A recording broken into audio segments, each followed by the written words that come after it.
Landmark meeting of July 18th. The first item on the agenda is public comment. Any member of the public wishing to speak to an item that is not on our agenda today may do so now. Ms. Days. Thank you, Mr. Chair. I'm speaking about the Mission Historical Park, the aqueduct wall that is there, and since this commission is charged with keeping apprised of events involving city landmarks and keeping your eye on things, I'd like to mention that the Park and Recreation Department plans soon to repair the portion of the wall. Say if this is Los Olivos Street, it's the 3-foot tall wall with aqueduct on top of it that ends at the street, and it's in bad repair. There are some holes in it, and it's had the orange construction fence type of thing up next to it for several weeks. And there's a local organization that wants to give some money to help pay for the repair and to hire the DeRoss firm to take care of that. And Mr. Limon, I think, can tell you how he had handled that, because it has not been on your agenda, but right. I'm speaking so that it can appear in your minutes so that you will be aware and the public will be aware. Thank you. Thank you, Ms. Days. Mr. Limon, do you have anything to add to that? Yes. I did have a conversation with Mary Lou, and she did correctly point out that I did fail to come and advise the commission that I had granted an emergency permit, repair permit, because there was concern amongst the parks personnel that people were continuing to remove the stonework since it was loose and using it to sit on.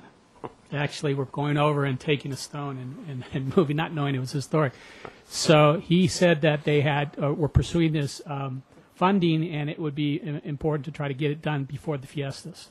So I did ask him to write a memorandum for the record and indicating who would be doing the work and how it would be constructed and repaired to mimic the original condition. And when you say he, who do you? This is Santos Escobar, okay. The Parks Maintenance Supervisor.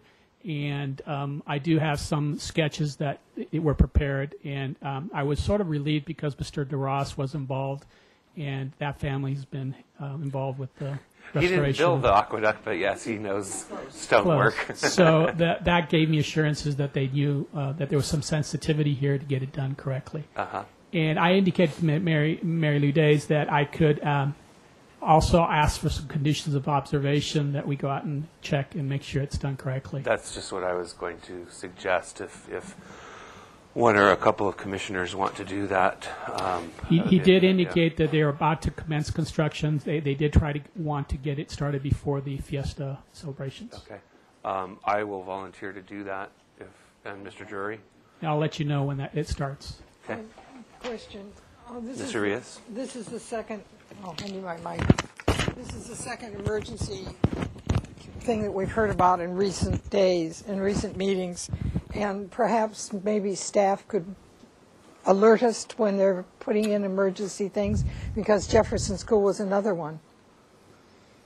The electrical. Yeah. Right. Yeah, and we need to know these things because they come back to haunt us. Commissioner Rios, I think what happens is staff does have some authority to do administrative approvals, and sometimes we fail to record that. In fact, some of these should be noticed to the commission that they're in the works. Okay, if you do it a third time, we will tar and feather you. No, I'm not, what I'm saying, not make it something we have to vote on, but yes, keep us involved in it, because we hear things back. Right. I apologize for this. I went on vacation. I probably should have left word. Yeah.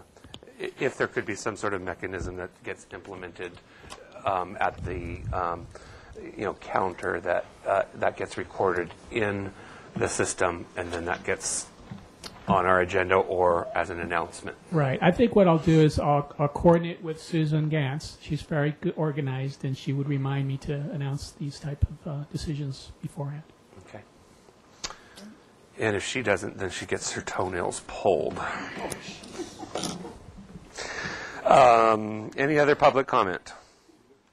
I will close public comment then and go to approval of the minutes of the Historic Landmarks Commission meeting of July 3rd. I'll We have a second motion that. by Boucher and a second by Sharp. Any additions, corrections, or clarifications on the minutes? Anyone? Did anyone read them? Okay. How could you ask that? All right, all in favor of the minutes as submitted. We have Commissioner Winnick. Do you have any? Sorry, I have something that's up in my minutes. Okay, sure, go ahead, Commissioner Rios. Microphone on? I'm sorry. Your microphone on. I am page number 5.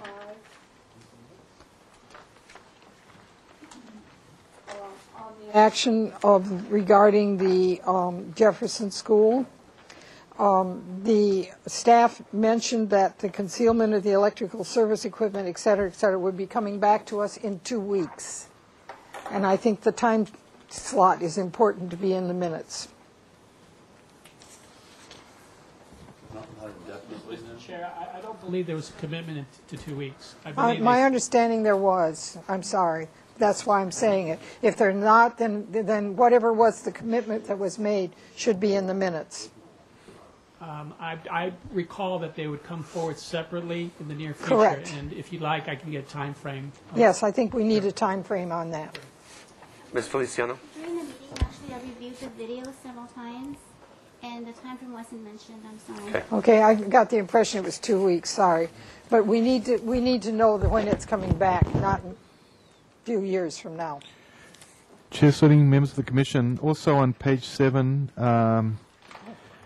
the hearing for the bypass culvert project, I believe you had meant to say express the structure for the, forget what they call it, the head wall structure on the plans, not the surrounding structure. It says express the surrounding structures on the plans. It's not the surrounding structures, it's the structure that's included in the plan, which would be the head wall. Is that correct? Thank you. So express the bridge structure on the plans? Or, Chair Sitting, I It's the believe head it's a wall. head wall. okay, express the head wall structure on the plans. Is that number 4? Yes. Okay. Commissioner Winnick, did you have anything, any changes? Okay. All in favor of the minutes as amended? Aye. Aye. Opposed? Abstain? Abstain. One abstention. Lavoy. Motion carries. Next item on the agenda is the consent calendar. Ms. Gantz. Mr. Chair, item A at 1900 West Swain was final approval as submitted. Item B at 1000 State Street was indefinitely continued. And item C, 601 Chapala Street was indefinitely postponed. And those were reviewed by Chair Suding. Okay, and just to make a correction, item A was a review after final for a revised balcony and guardrail detail on cottage 6, not cottage B. Just so you all know. Okay, do I have a motion to ratify the consent calendar? Second? Murray and Sharp, all in favor? Aye. Opposed? Motion carries. Next item on the agenda is announcements, requests by applicants for continuances, so on and so forth. Ms. Gantz? Mr. Chair, just Commissioner Schallenberger is absent today, and Chair Suding will be stepping down from item 2 at 902 Chapala Street. That's all I have. Chair Sitting, wanted to make a Mr. brief Berman. announcement. Last night at the City Council, yesterday evening, the Council approved Mason Street Bridge configuration and that the Kimberley Avenue would remain a two-way street and not a one-way street. And that's it.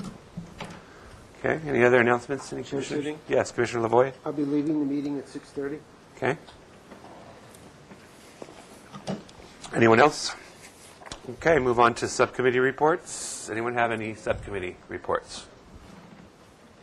Mr. Chair, Ms. Boucher.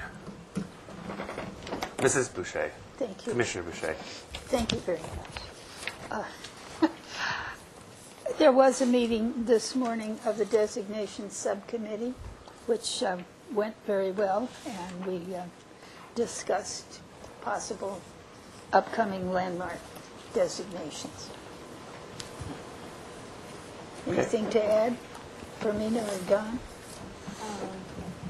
just want to add that urban historian Nicole Hernandez has been working so hard on these designations. There are two will be coming up August 15th for our review and to get it ready for the City Council. So we're moving pretty well. I'm so thankful for our historian. Yes. I agree with that. I do too. We are all delighted that Nicole is working. She worked the 4th of July, and she's just working her way through getting a lot of backlog stuff behind us, and that's really good. We appreciate it. Okay, then item number 1 is 314 State Street. And having no applicant present, I'll call a recess.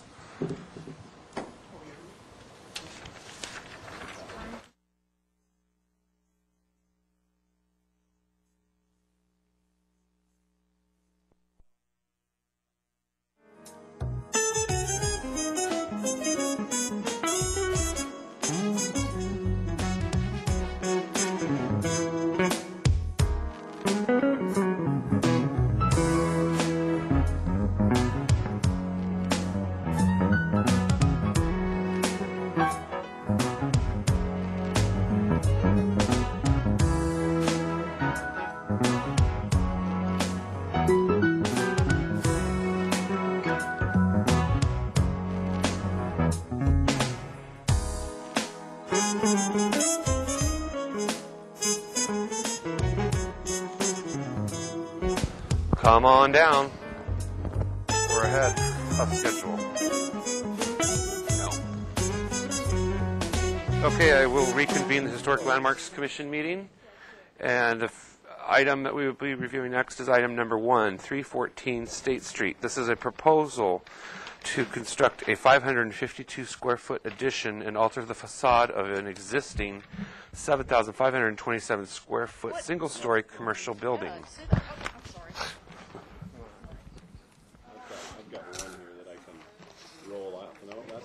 I got the wrong.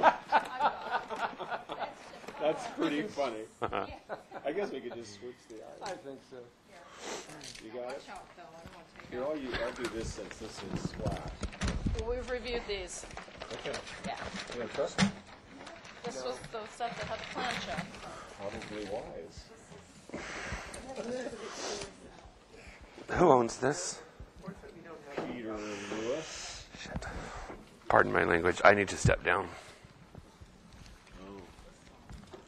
It's been 5 years, 2 years, whatever. This many times. Okay. Good. See ya.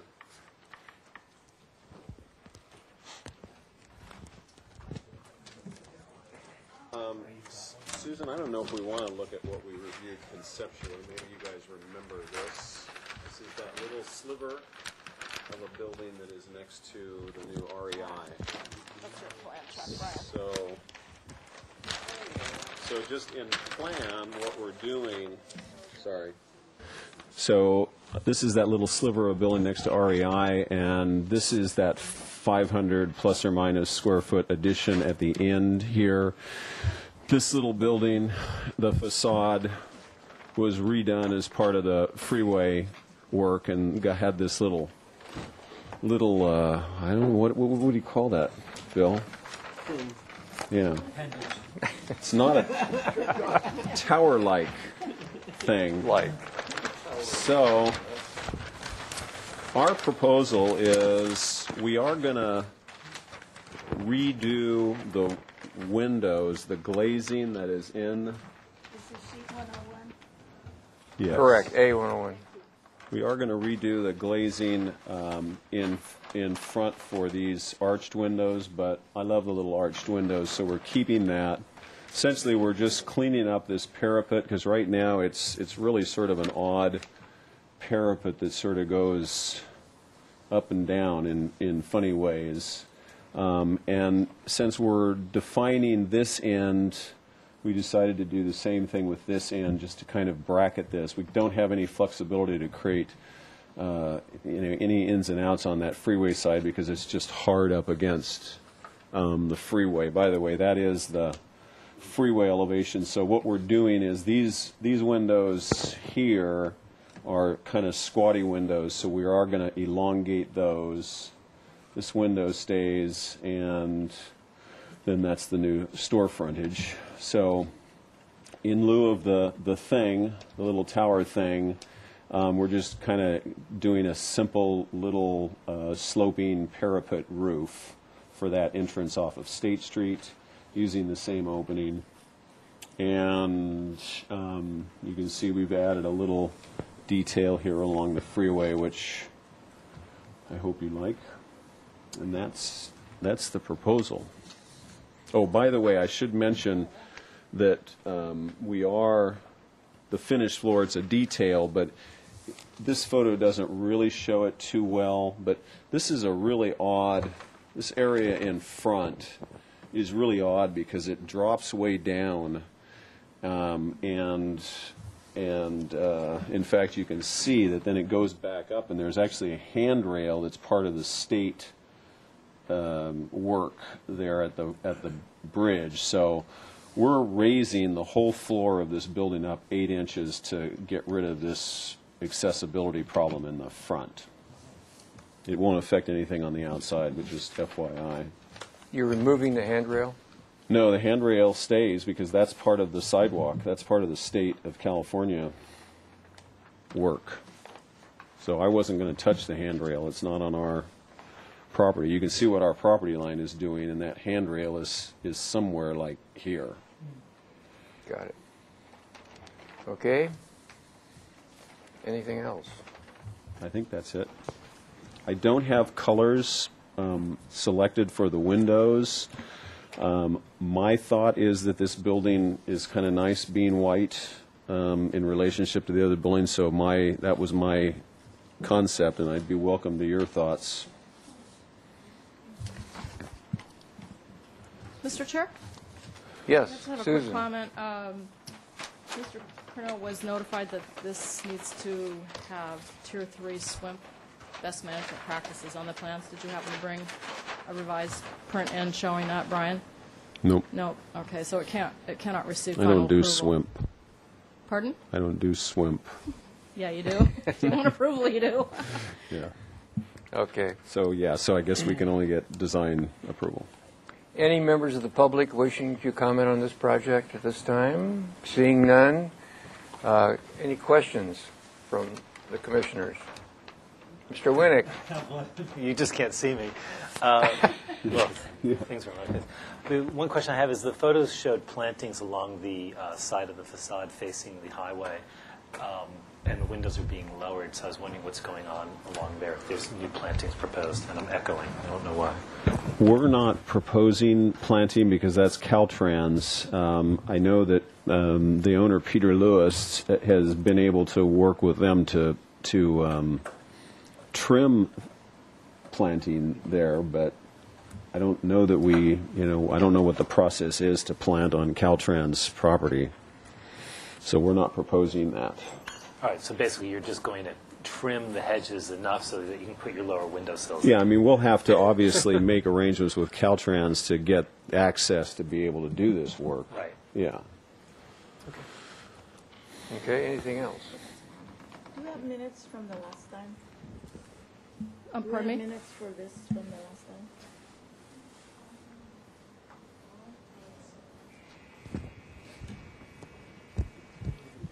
Yeah, and I didn't bring you all probably have it. I did, that's one of the images that we showed you the last time. And I should, I mentioned the parapet on the last one, the concept. We were just running that parapet straight across here, but I really felt that anchoring, made sense. I don't recall anything different than roughly what you have here. Yeah, it was similar. The real difference was this, that I just had a continuous parapet running all the way along here. That was the primary difference. And we were going to try to keep the windows as they are, and it's just not, it doesn't make sense. They're in too bad a shape. Any other questions? Mr. Drury? The tower is being removed because? To me, the many, many times I drive by there and I look at, Fermina, you have the photos, but particularly, you know, the wonderful facade of this, you know, Bothine building here. It just feels like a little odd thing. I just can't stand it. No, I put that. Thank you. Yeah, it was just a sweet little building before.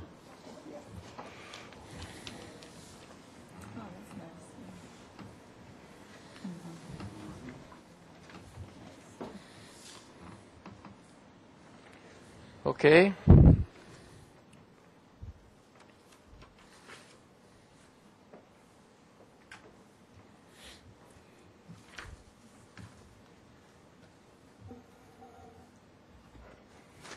Comments? Mr. Winnick, you have any comments? I can support the project.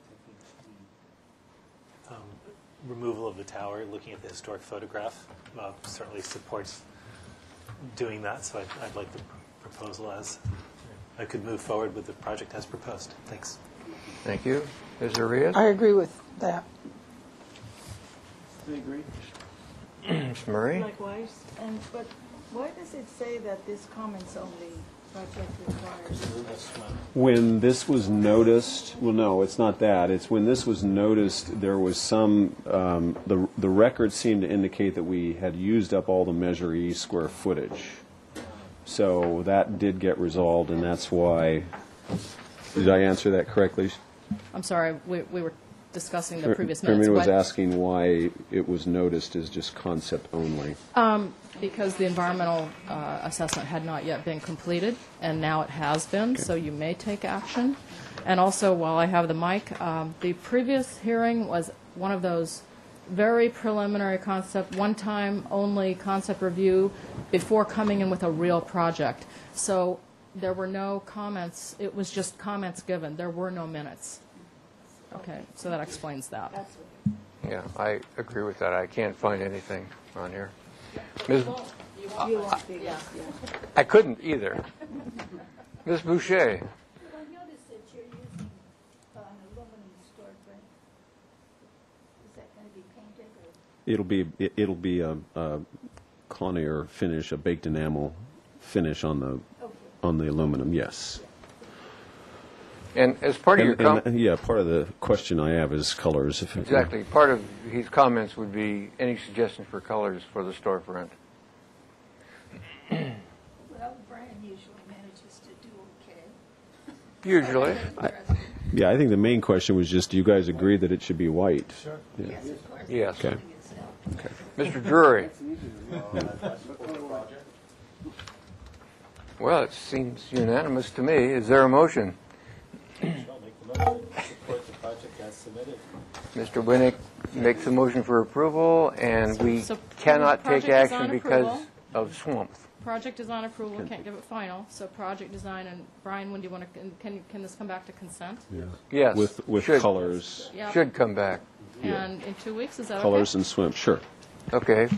Motion for a 2-week continuance by Mr. Winnick. Is there a second? And he seconded already. Lavoy seconded. Okay. Second by Lavoy. Any further discussion? All in favor say aye. Aye. Opposed? Motion carries. Ready?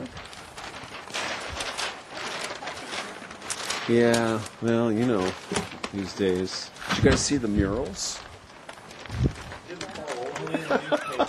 I figured you'd be there. Oh, I was. I mean, to hope that they would fall over. Well, I wasn't wishing that. Oh, God, why do I keep doing this? You want to look at it again? I Well, better let her put the plans out. She doesn't trust me anyway.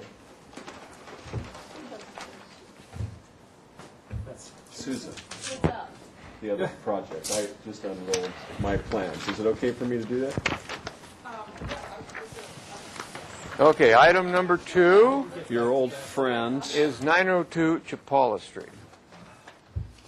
So this is the only thing that this is here for today is the idea of enclosing the corner. And as you recall, we talked about this at previous meetings. And our original idea was to, and I have photos if you want to review these. The original idea was to carve a corner back here so that we could have doors at the corner. Unfortunately, though, there's no way I can do a door at the corner because of accessibility. It's just there's too much difference at this elevation to get any. I'd consume the whole corner with ramps. We looked at doing a ramp over on this side, and even that becomes just a gigantic thing. And so we decided, you know, there is actually the city, interestingly, has an easement currently from the property owner that carves back the corner like this. So our proposal here is to just enclose that, extend this planter that currently stops at this point along Chapala, and let me get the photo of that, and do it in the same glazing system that we're proposing now for the rest of the building. So that's at least a partial photo, so that we would extend that planter on down to the corner. And this area now is just, you know, it's really kind of a trash pit. The door that is there is not used. It's been permanently closed off, so that's where that is.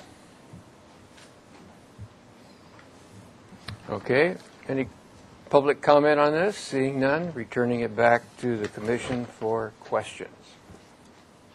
Any questions? Yeah, I have one. Maybe I just totally spaced. So, Brian, does that mean there's absolutely no entrance on that corner whatsoever? That's what that would mean. It would be glass on the corner. Got it. Okay. So then we have the entrance only faces the parking lot then? That's right. The two entrances. Okay. Thank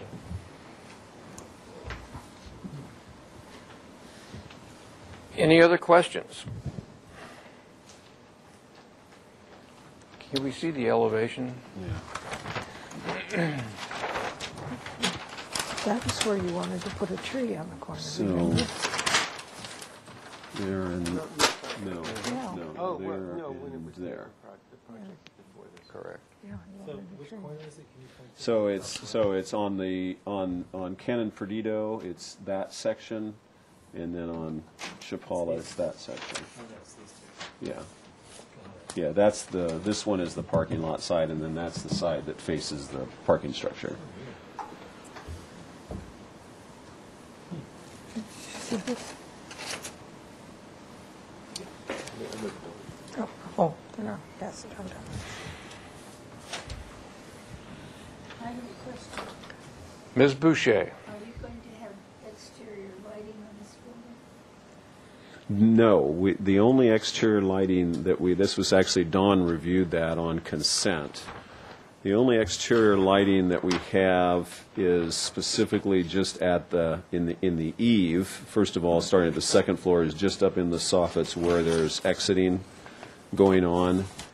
And then down at the ground floor, I think we have lighting just underneath this balcony area. So that's the only exterior lighting is where we need it for the exiting, for egress. We had proposed putting it in the soffit because that's where it is now, and Dawn said, you really don't want to do that. Yeah, I think so too. Any other questions? Question. Ms. Arias. The use of the down first floor is going to be what? Commercial? Yes. I think from a commercial standpoint, business people would want an entrance on that corner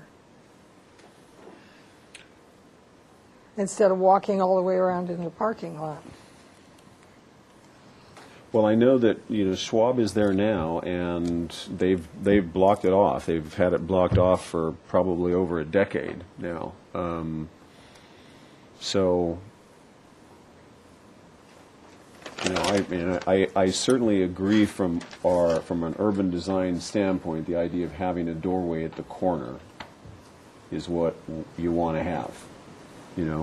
At the Korea Hotel, we put a door on the corner even though it's been blocked off. You know, that's the unfortunate thing is what happens is these, you know, functionally it's not necessarily the entrance that people want.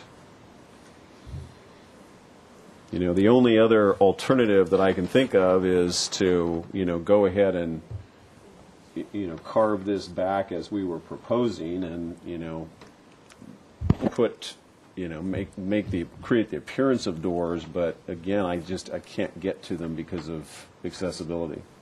The thing is that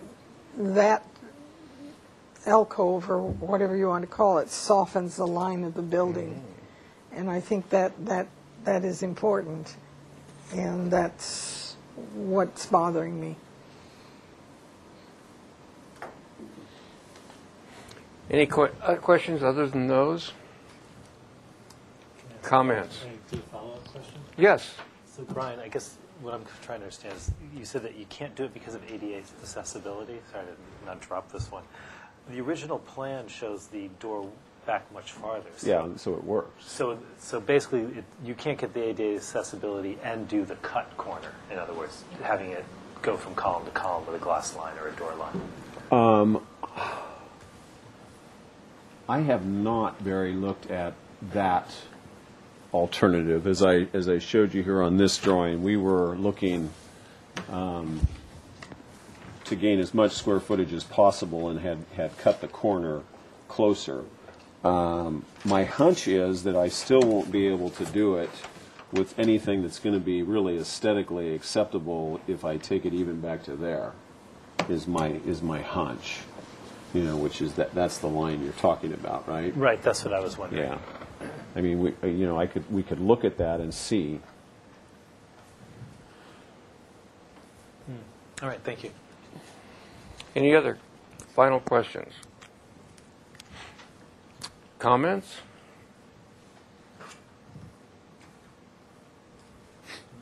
Mr. Winnick. I tend to agree with my colleague on this one, that I do think having an opening there softens the building. It's an unusual building in our district anyway. And I do think from an urban design perspective, it's nice to address a building and have an entrance to the street and not just to the parking lots. And I know that's something we were looking at another project up at the corner of Mission and State. It seems to, fit with the urban planning. So I guess I'd like to see further study to see if it's possible to still have an entrance at that corner. Otherwise, I guess everything else we've already supported previously. Thanks. Thank you. Ms. Arias, I assume you agree with that? Yeah, I do agree. Oh, sorry. I do agree. I think, I do agree with that. I think it would be good to have that softened, and I'd like to see further study. Thank you. Mr. Lavoie? I agree. I think it's an inappropriate alteration of this building and is inconsistent with the urban design guidelines. Ms. Murray? Yeah, I would support that. And I think just studying it and doing it where it will really, if you come up with something, I think it will really make this a less of a brutalist building. And that will really help. Ms. Boucher? Mr. Drury? I would agree with those comments. And I do too. I think it makes a boxy building boxier without that relief of some dimension on the corner. At eye level, being able to see through there really helps. But I assume that we'll continue us then, and at least maybe this is a possibility, or is that something we shouldn't even spend our time looking at? It should. You want it to stay unaltered, the way it is. Yes. Okay, so maybe we need a straw vote on that to see whether whether there's ever going to be openness to any of that. All right, who would favor having some restriction on the corner, enclosing some amount of space, or that would be the question. Is there a possible solution in your mind that would allow the owner to gain some usable square footage inside the building. So I would support that. Anyone else? So just Going? I'm in the minority here. I would support that also, at least an attempt to make that feasible. Mr. Chair, but a diagonal is inappropriate to the style of the building. Yeah.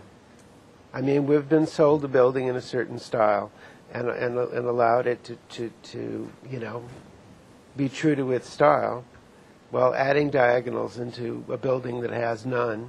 In the face of such literal opposition, I withdraw my support. Sorry.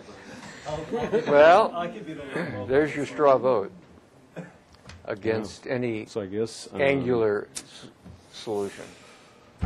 Okay. So, I guess the question is, what's the appropriate? You would withdraw the project? Or, I don't know. Okay, well, why don't we continue it 2 weeks if that's okay? Because I mean, if the owner is determined, that, I mean, maybe there's a vestibule, although I don't know what that really does. Yeah, I mean, it doesn't. So probably doesn't address it, but. Is there a motion for a 2-week continuance? So move. So moved by Reyes, second? Second. By Winnick? Okay. And that was for 2-week continuance? Yes. And I'll let you know, Susan, ASAP, if we're not going to go ahead with that. Thank you. All in favor of the motion, say aye. Aye. Opposed? Motion carries. 2-week continuance.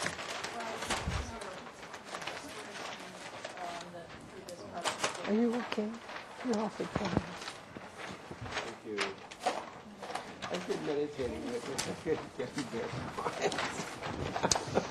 Okay, I just worry. No. Mother worries. We will take a What do I need to show out? small break here. Thank you.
And what you submitted is the same as what you have here?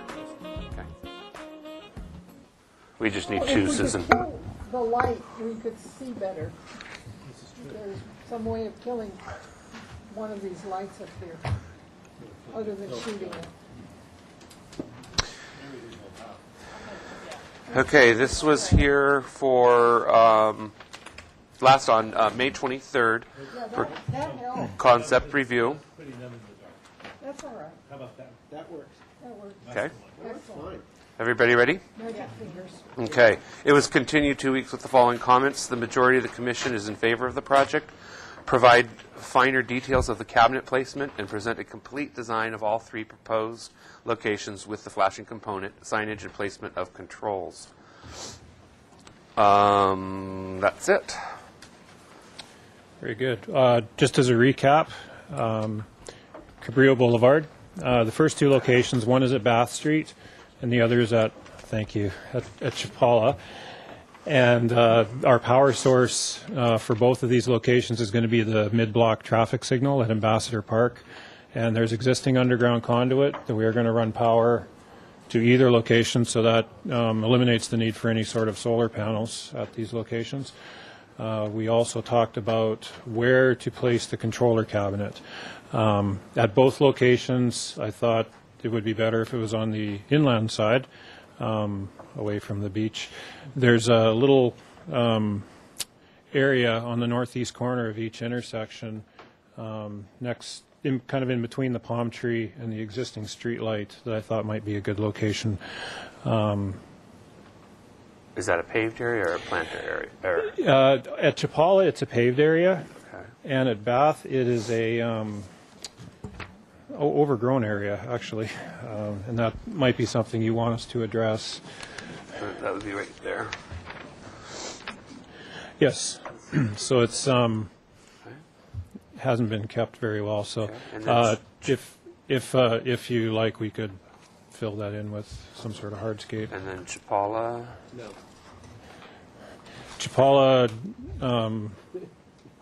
similar location, except it's This is Chapala here. that's Chapala there. And can this controller go underground? We had that discussion. We I think. did. In case it floods or goes on the pillboxes were to fill up with water, tsunami, the control equipment would all be ruined. So it would have to go above ground. So it's going to be mounted above ground on that. Yep. The alternative to that would be to mount it on the south side of the street, the beach side, in the landscaped area. What's happened with that landscape? Why is it? Is it meant to be like that, or did it not perform? The landscaping? Yes. I Trying to, can't answer that I'm question. trying to be diplomatic, okay? I'm not an expert in that area. Well, is it dead or is it alive? Dying. Yeah. Yeah, all right. Mr. Chair, I could ask that question if you wish. You could ask it or answer it. I could ask it. Oh, okay. Go ahead. Why is the landscaping on those two blocks in weed right now? I can't answer that question. Okay, that's fair enough. Would you pass it on to your supervisor? Absolutely. Thank you. Okay, is that pretty much your presentation? Yes, and that is the two locations, one at Bath and one at Chapala. The other location is down the beach to the east at Corona Del Mar.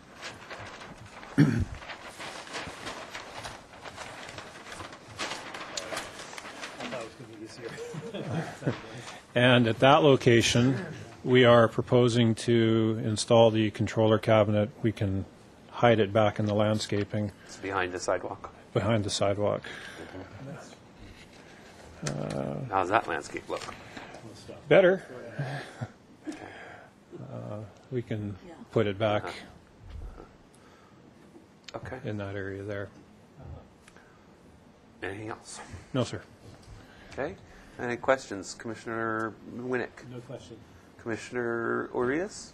No, I'm just delighted that you're not going to be having any music and those control boxes, flashing signs. Like in Commissioner the LaVoy, gas any stations. questions? Commissioner Murray? Commissioner Sharp? No. Boucher? Drury? No, I don't. Okay, how about any comments from anyone? Oh, public comment. I need to thank you. Need to open public comment. Any member of the public? Seeing no one, I'll close public comment and then go to comments from the commission. Commissioner Winnick, any comments? I'm in favor. We can support the project, and I think I prefer the control boxes in the first two that were presented being not on the ocean side, since they can't be hidden. I like that they're towards the inland side, so I think that was the right decision. What about the one on Chapala that can't be hidden? Because it can be, no, the one that is hidden in the plantings, that one's actually on the ocean side, is it not? Right. Yeah, I'm okay with that because it's hidden. But on the two that can't be hidden, I like that they're on the inland side. That's how they've been presented. This one can be hidden at Bath Street in the landscape. This one cannot be hidden. This one. Well. Oh no, this is not one. Right. This is just the power source. Sorry. Yeah. Okay, this one cannot be hidden at Chapala. I understand. Okay. So I, given that it can't be hidden and we can't go underground, and I prefer it on the ground versus on a pole, I could support it, and I like the fact that it was chosen to be on the inland side versus the ocean side. If we move it to the ocean side, you can put it within landscape. That's not what I understood. I understood that on the third one. So then that becomes a question. I would like to ask that question. Sure. Perhaps we're having a discourse over pictures here. would be. Sorry. Okay. It was the whole discussion of the one part of that landscape that wasn't looking too well. Yeah. So this is Chapala. This is an alternate location for the controller box at Chapala. Oh, but it would still be, it's not hidden. But we could require that the landscape be beefed up. Do a cover. Yeah, I think I'll stay with, I'll let it be passed to this, but my comment stands. Okay. I would stay with the same comment from before. Commissioner Rios? Well, I could see it being landscaped and being acceptable. So your preference is to have the Chapala one on the seaside? Or if there's a tsunami here, that whole thing is going to flood anyway, so it's new. Commissioner LaVoy? I have no issue with the proposal, but I do have a concern about the landscaping. And the whole length of Cabrillo Boulevard is in lovely condition right now. It's looking really good. And this one block is like an eyesore compared to everything else. So your preference at Chapala is to have it on the land side? No, I don't really care. I just want the landscaping restored. Okay. All right. Commissioner Murray, any comments? I guess I would prefer it to be away from the beach. The other, where's that other one?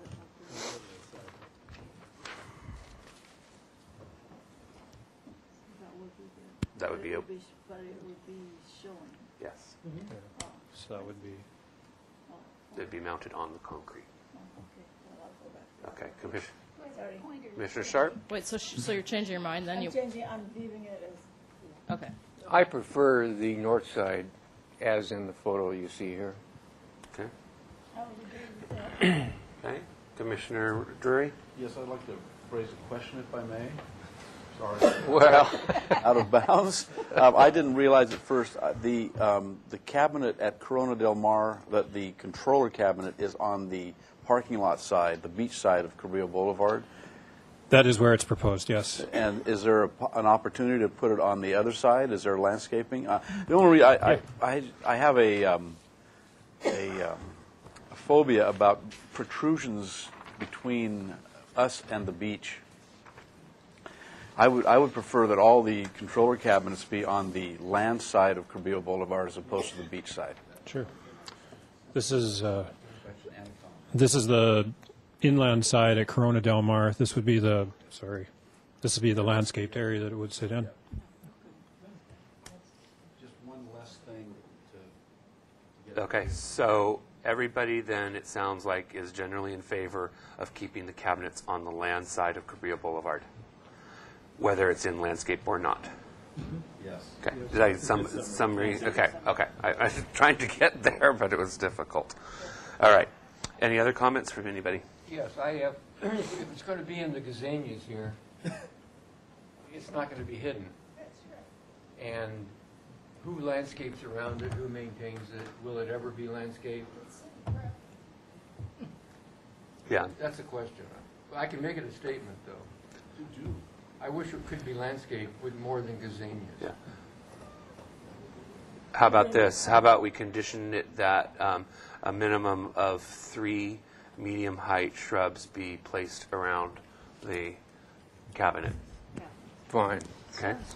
A minimum of 3 medium-height shrubs, your choice, be placed around the cabinet on the Corona Del Mar installation. Okay, and then the comment about all of the commissioners prefer the cabinets to be on the land side of Cabrillo Boulevard.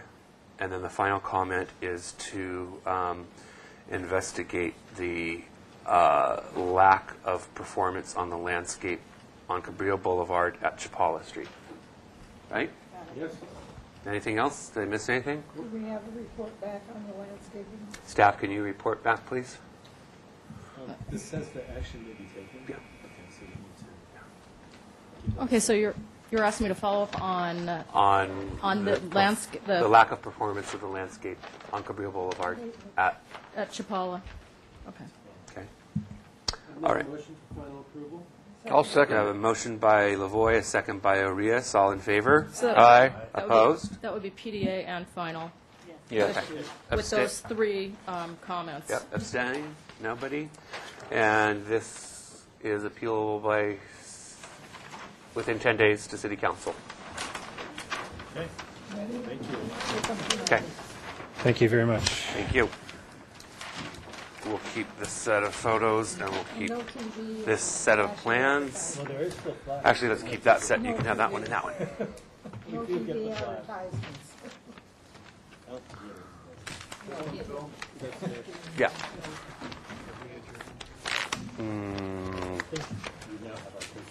We can. We'll go into recess. Commission is in recess. For the building, you need to pull your building permits and such, but these are expirations. Okay. To have.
and time?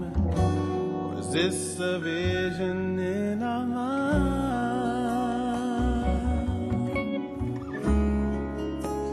In our mind.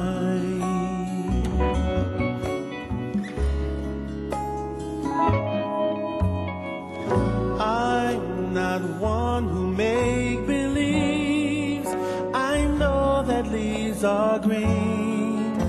They only turn to brown when autumn comes around. I know just what I say. Today's not yesterday, and all things have an ending.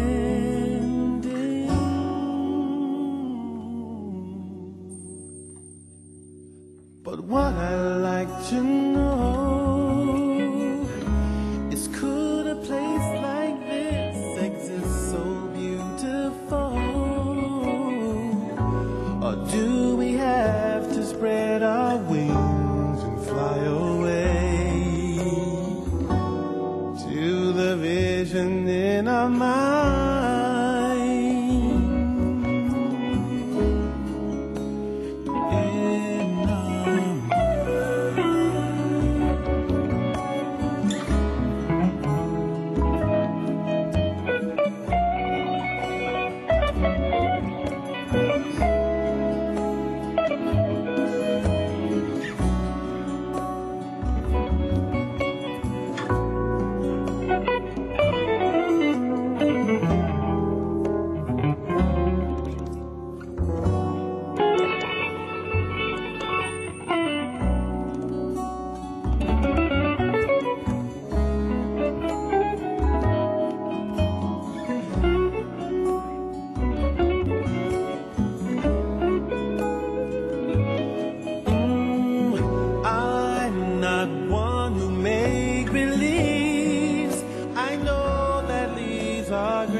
Brown when autumn comes around.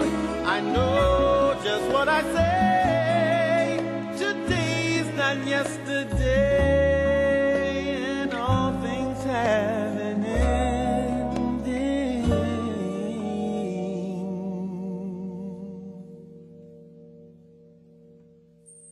But what I like to know, a place like this exists so beautiful? Or do we have to spread our wings and fly away to the visions in our mind?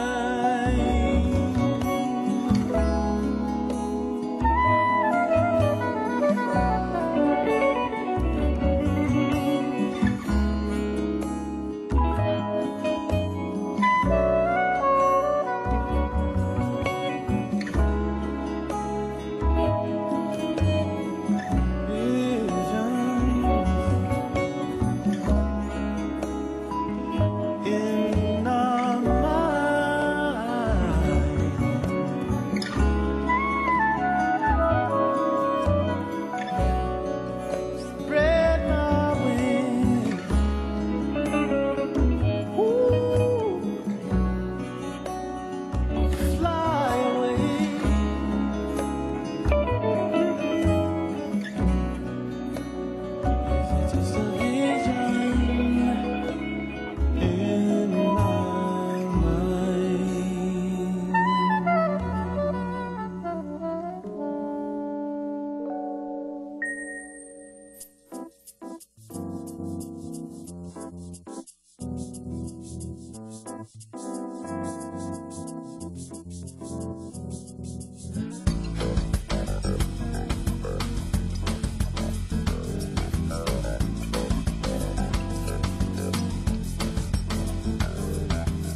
The next item on the agenda is item number 4, and it is review of the historic resource element, and I believe we have Ms. Heather Baker, project planner, here to present.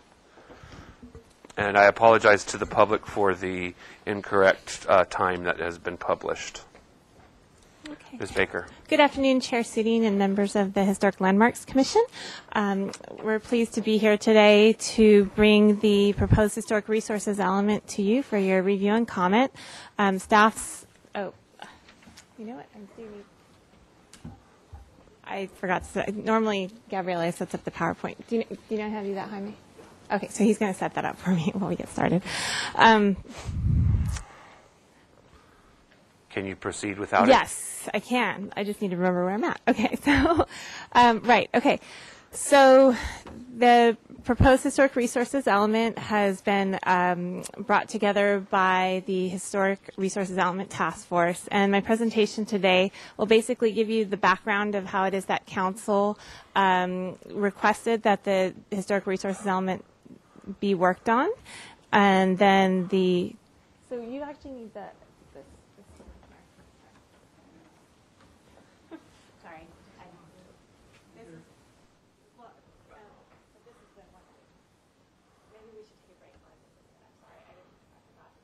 I'm not taking another break.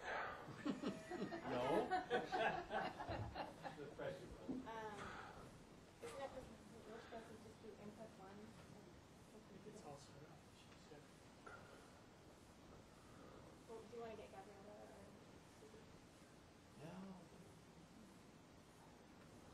Yeah, let's see if I can figure it out.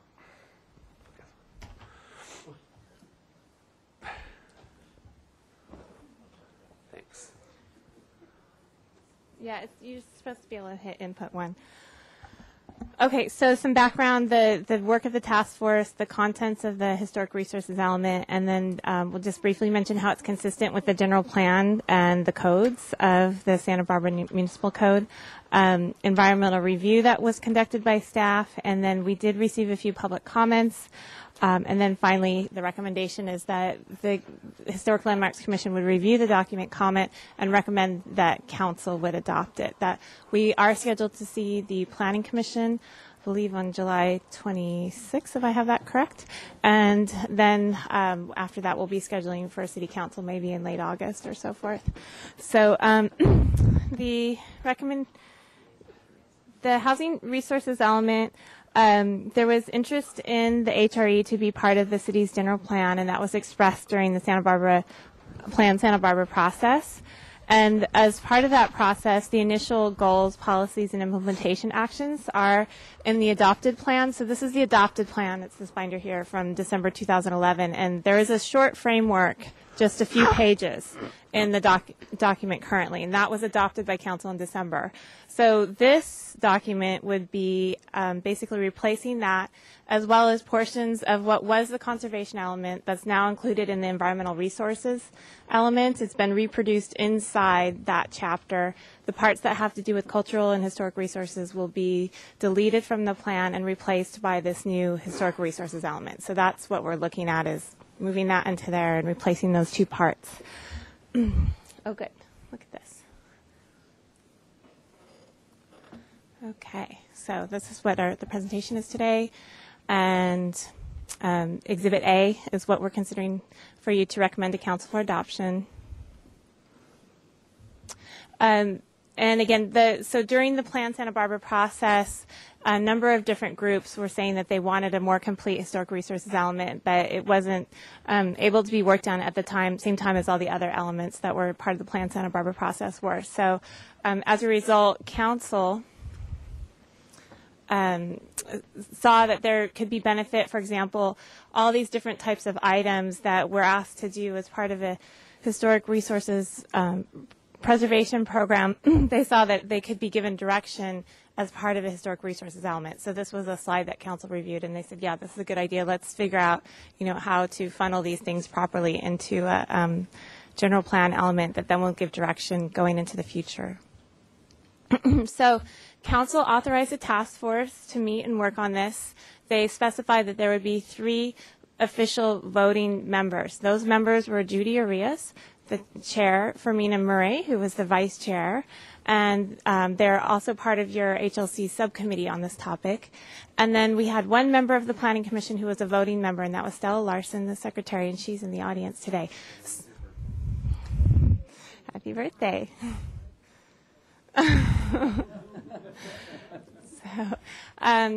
Anyways, we especially appreciate all the contributions of this group of voting members, as well as all of these non-voting participants who came to quite a few meetings and gave a lot of input.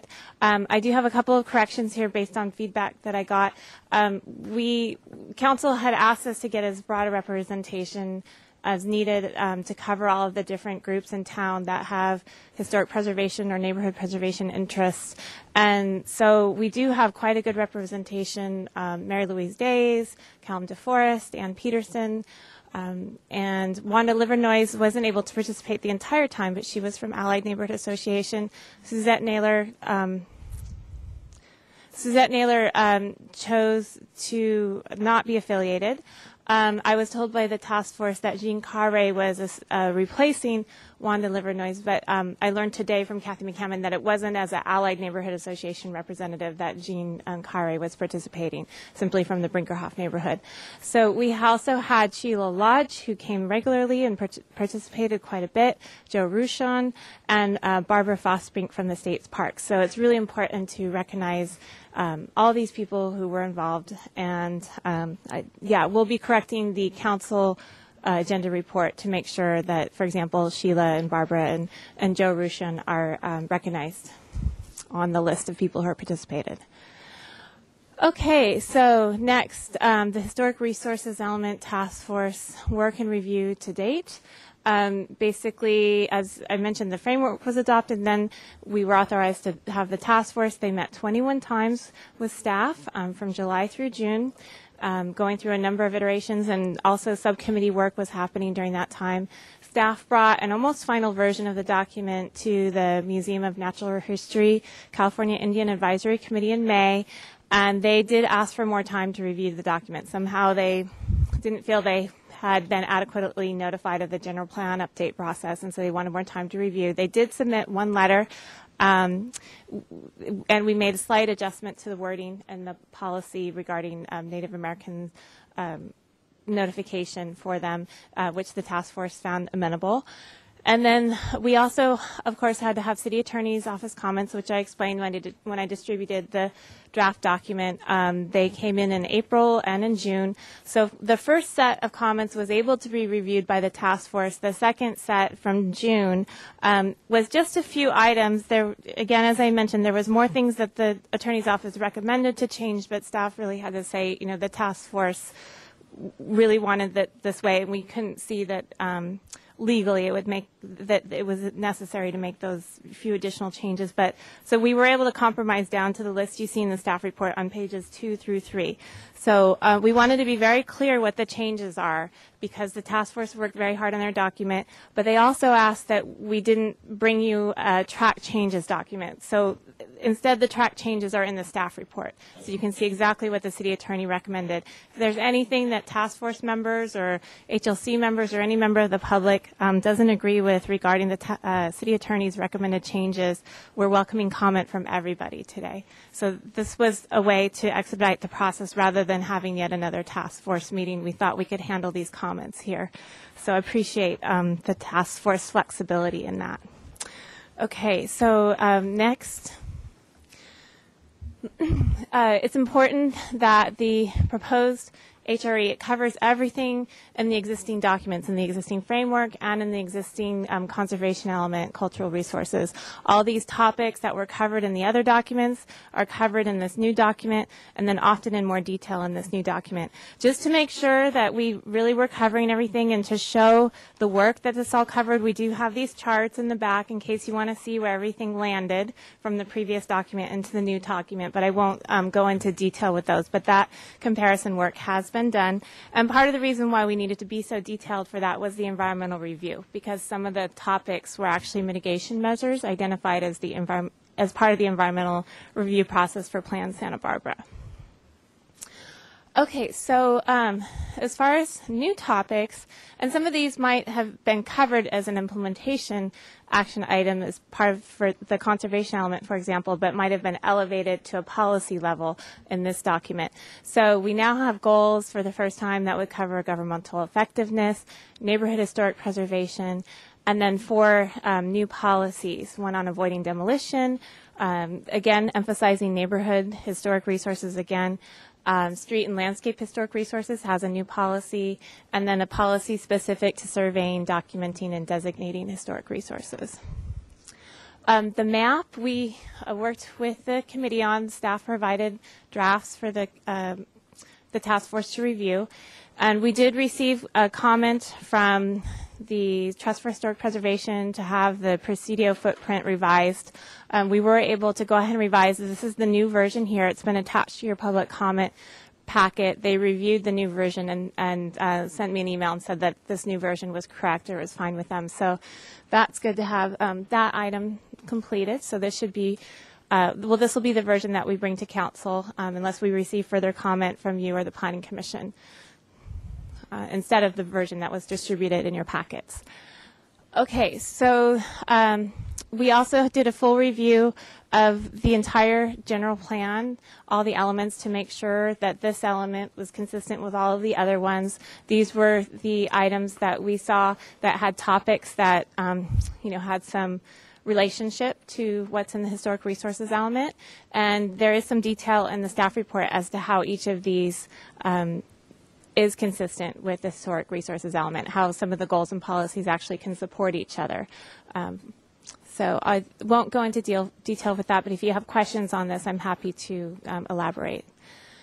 There is one set of advisories that we needed to cite, and for example, it has to do with how the preservation of historic resources could possibly affect housing unit density throughout the city, because there's some acknowledgement that ideally in some cases where you have a historic resource, you wouldn't want to have a development that is much more massive or dense or done in a style that would detract from that historic resource's value, because the historic resource is much more valued. It's considered better preserved when its context is still relevant and consistent and compatible.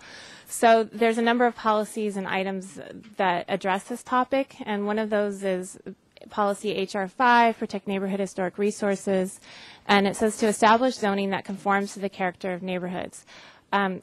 So that would be a whole implementation item, a rezoning process, and we would just need to make sure that whatever rezoning would conform to the rest of the general plan. A lot of this just has to do with how it's implemented to make sure we're in consistency. As far as housing unit density, there are items that have to do with buffers.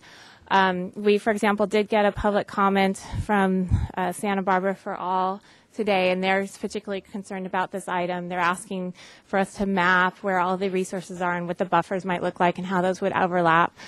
We're just saying that there is an adaptive management program that will be monitoring all the different policies and implementation items of the general plan. That will tell us how we're doing with the housing units being built, and if the historic preservation policies are being implemented too zealously, we'll see, and then adjustments can be made. But staff is confident that it can be implemented in a way that both historic resources can be protected and housing unit goals can be met. So, but we just wanted to make that as an advisory, that it will be something that we need to be careful of as we're implementing the element. Okay, so also we do believe that it's consistent with the Santa Barbara municipal codes. Again, there's some detail in the staff report about different items such as landscaping and the state historic building code in special situations that'll need to be referred to, and making sure that development patterns that might be accommodated in different neighborhoods can be consistent with this element. But we do believe that all of this can be worked out in the implementation to be consistent. Okay, so with the environmental review, again, we carefully looked at what was done for the general plan that was adopted in December 2011, And there was a list of impacts and mitigation measures that was done for that effort. We're simply adding to the addendum, and we're creating an addendum for that. And we found that because everything's covered in this document that was covered in the other ones, and that there's nothing new that should create new impacts, that the impact level will remain the same for all the categories in that environmental document done for the Plan Santa Barbara document. So that's included as an attachment for your staff report as well. So again, there were some public comment items received. I also attached one from Mary Louise Days for your review. And if you have any questions or comments on these, we'd be happy to respond. We have Nicole Hernandez, the urban historian here, and Jaime Limon, senior planner, and they can also help with responding to any questions or comments that you have. So just one more time, the recommendation is that you would review this document, provide comment, and then hopefully a recommendation to council for adoption.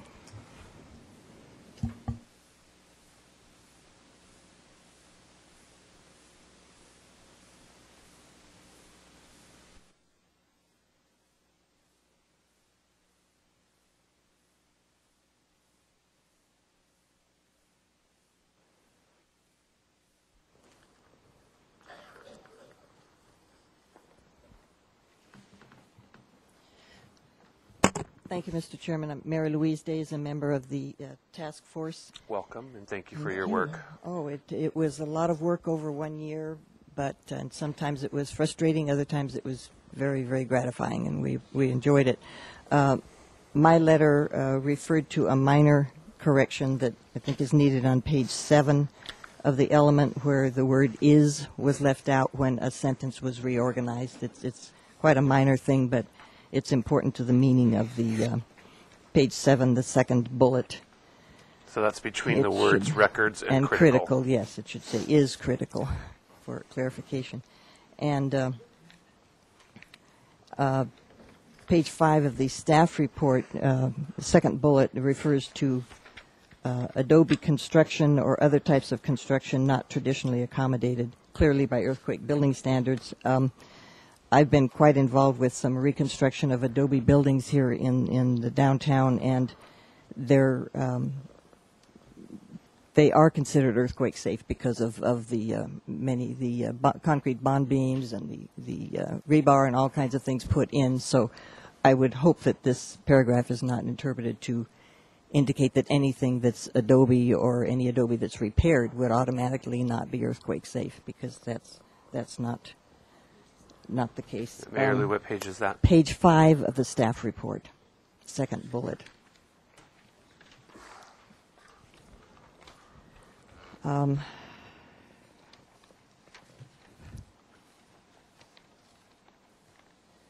then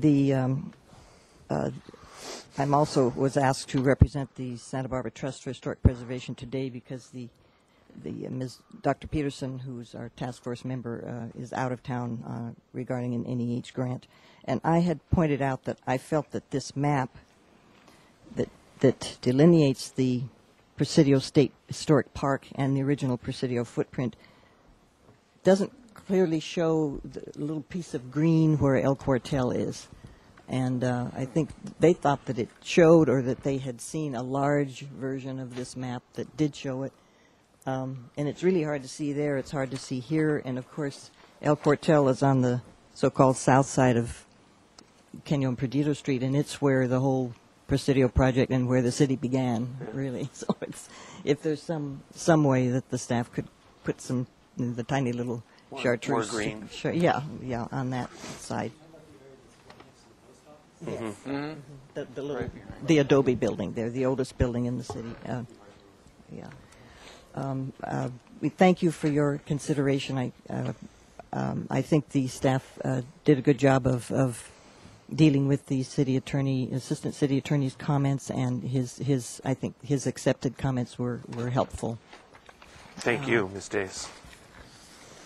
Available to answer any further questions later on. Several of us are here. Great. Stella Larson, followed by Jeannie. Is it Carr? Jeannie Carr? Carey. Jeannie Carey. Thank you, Mr. Chair and members of the Historic Landmarks Commission.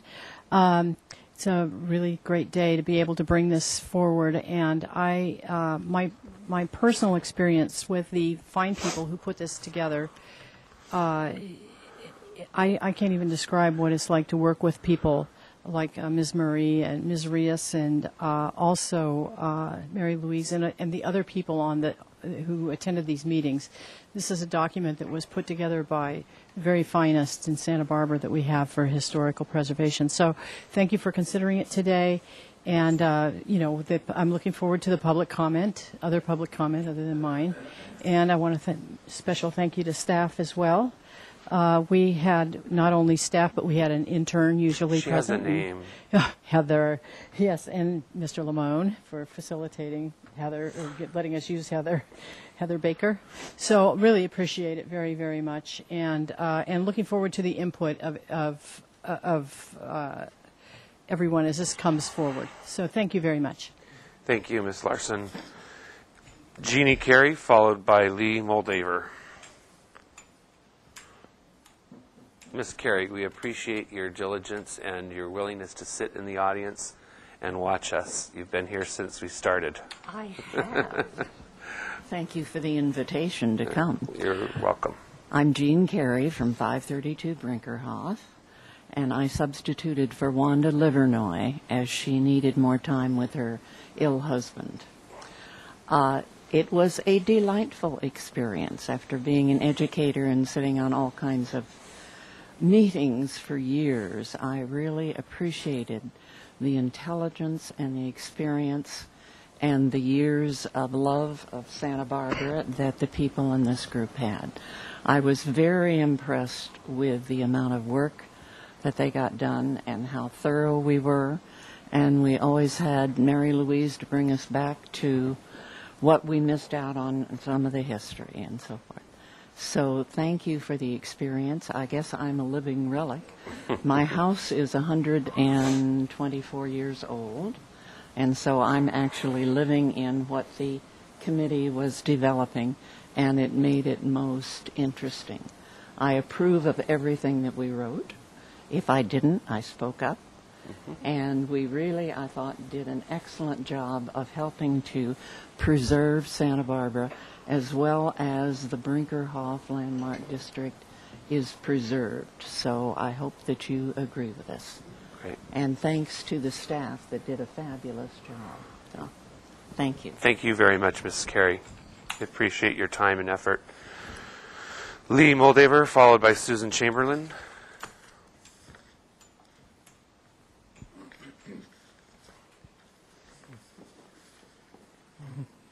Thank you, Mr. Chair, members of the Historic Landmarks Commission. I think this is a very happy day for Santa Barbara. It was one of my thrills when I was new to town to meet Miss Chase in her later years. This kind of a proposed element was something that was always close to her heart. I know it's something that Dr. Gebhardt often talked about, what will be the future of protection of the history and design of the community when people like David and Ms. Chase were gone. And thanks to the work of Ms. Murray and Ms. Arias and Mary Louise Days and Heather Baker and so many other good people today, I think we have a draft that we can, I hope, move forward. And as a past president of the Allied Neighborhoods Association, I know it's been a high priority at Allied for a long, long time. And as someone who was very honored for a long time to serve on the board of the Citizens Planning Association with Mrs. Boucher, I know it's also been a long vision. So one of the downsides of being in a city that's 230 plus years old is it's hard to get anything new going through to fruition, whether it's the film festival or whatever. You know, you get a great idea and it seems to take forever to get it off the ground. So special compliments to Heather and everyone on the staff through all these cutbacks during the mini depression that we've been moving through to keep the faith and to have a document this good still after so many review passes. And I think that this is a time when Historic Landmarks could be very proud to send this forward to the Planning Commission and onto the Council. I think it's a big step forward, and I think future generations will thank you for all the work you've put into it. Thank you very much, Mr. Moldaver. Susan Chamberlain, followed by Joe Rutan. Hello. Howdy. Welcome. Thanks, Bill. My name's Susan Chamberlain. I'm a landscape historian. And I'm always beating this dead horse, and that is cultural landscapes. Missing from the historic resources element is the concept of cultural landscapes, which since 1992, in other words, for 20 years, has been part of the Secretary of the Interior standards for the treatments of historic properties. And I hope before the document is finalized and accepted, it will be revised to acknowledge the bigger picture. And I brought you a little printout that shows the handy-dandy website at the bottom that has all the things you might need. In terms of the historic resources element on page 11, goals, I think the first bullet should be protection and enhancement of historic resources, where the concluding sentence would read, which includes but is not limited to historic buildings, structures, and cultural landscapes, such as sites, features, streetscapes, neighborhoods, and landscapes. And then the headline on page 15, streetscapes, public features, and pedestrian amenities should be replaced with the headline cultural landscapes, because streetscapes and public features are subsets of cultural landscapes. And then you'd be blending in the next section. Page 16, section HR 6.3 should read, since traditional streetscapes accommodated walkers require that all projects in historic areas involving street design pursue the restoration of the historic streetscape or a rehabilitation that is compatible with it. And restoration and rehabilitation, as you know, are also terms from the Secretary of the Interior. And then parenthetically, I would personally add that red brick sidewalks aren't traditional elements in Santa Barbara, and neither are bulb outs. Then HR 7, the headline should read, protect historic cultural landscapes, and in the following sections, HR 7.1 and HR 7.2, the word cultural should be inserted 4 times before the word landscape, which appears. And then in your definitions, add cultural landscapes to page 19, and I'm quoting from the Secretary of the Interior. A cultural landscape is a geographic area including both cultural and natural resources and the wildlife or domestic animals therein associated with an historic event, activity, or person, or exhibiting other cultural or aesthetic values. There are 4 general types of cultural landscapes, not mutually exclusive, and they are historic sites, historic designed landscapes, historic vernacular landscapes, which are dear to my heart, those are the common landscapes, and ethnographic landscapes, and those would primarily be here, Chumash landscapes. And then you can look up the terminology if you're interested. Also add landscapes to the definitions on page 21, which now may become 22 after that wordy paragraph. And I'm shortening it and paraphrasing from the Secretary of the Interior's definitions, because I think since you're talking about landscapes in this document, you need to define them. And here are the 4 general types of cultural landscapes not mutually exclusive.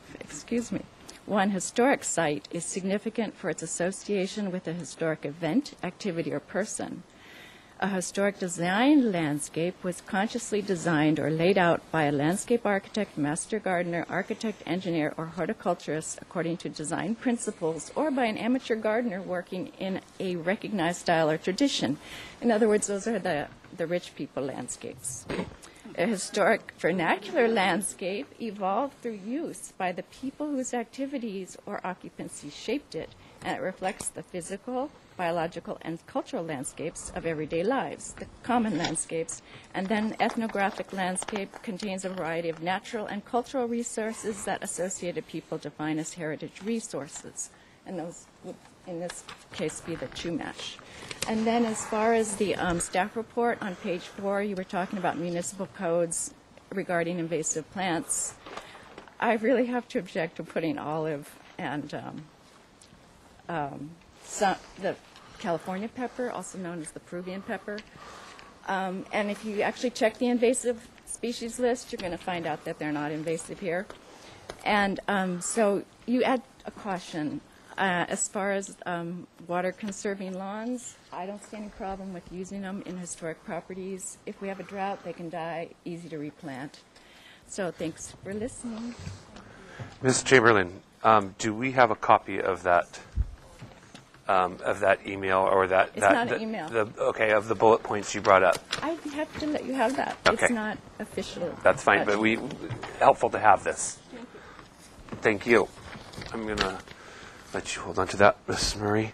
Joe Raton? Rashawn, excuse me.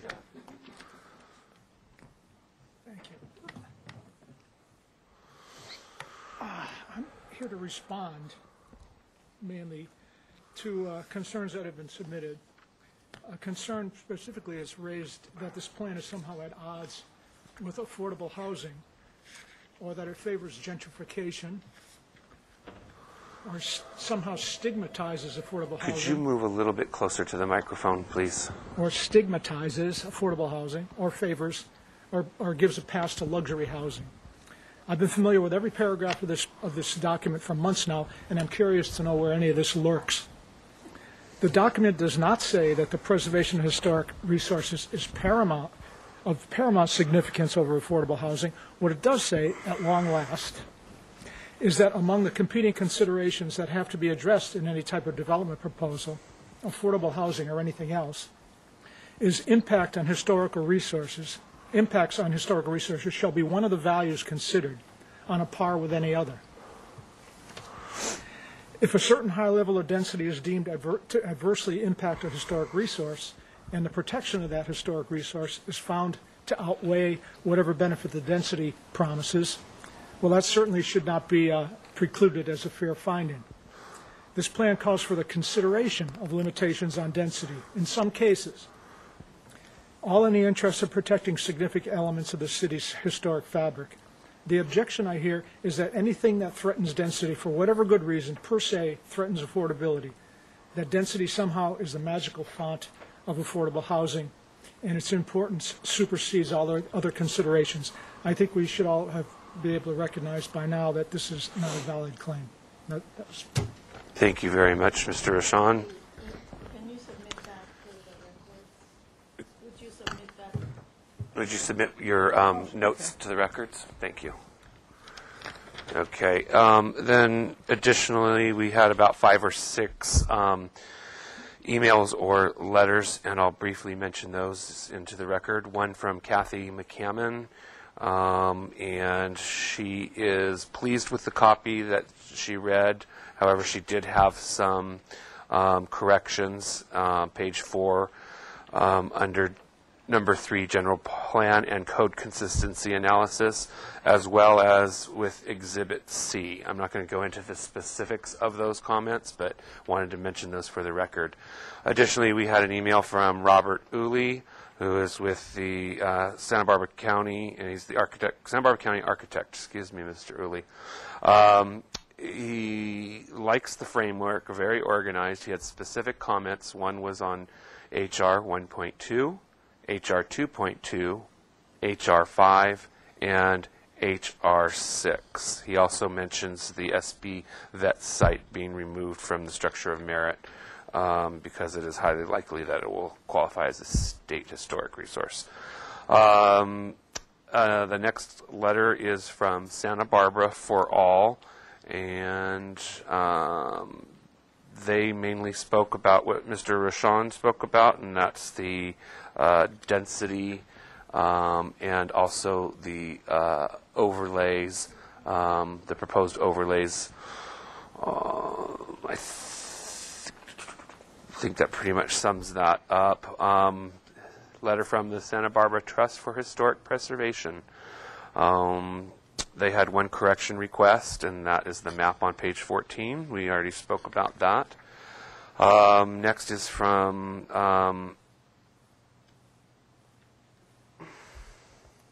Ann Peterson. It also is about the correction to the map. And then the last one is from Mary Louise Days, and she spoke about the correction to page 7, second bullet item, adding the word "is" between critical and records. So that closes public comment, and we'll move to questions from the, hold on a second, Mr. Sharp. Let me get this in there too. Actually, let me hold on to this so I can mark who they were from. Sorry. Questions from the Commission. Commissioner Drury. May I ask a question of Ms. Baker? The public comments, do they have resonance to you? I mean, in terms of how you would fold in these possible corrections? Or how would that work, I should say? I mean, they're all obviously feasible. The presentation by, is it Ms. Chamberlain? I mean, there's obviously some merit to all these comments. Yeah, Commissioner Drury. Well, that's the first that I heard that term, specifically cultural landscapes. I think we have, is it historic landscapes in ours?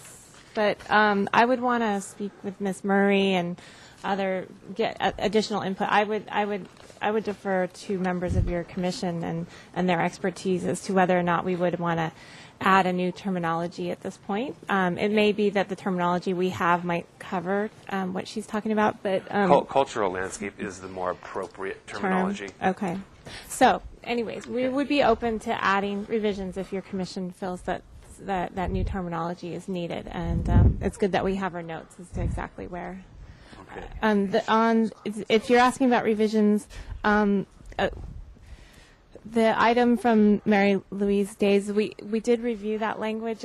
It seemed fine to us the way that it was. I did ask the task force chair, and she didn't seem to think the word was needed either. But it's not a big deal one way or the other to staff. So.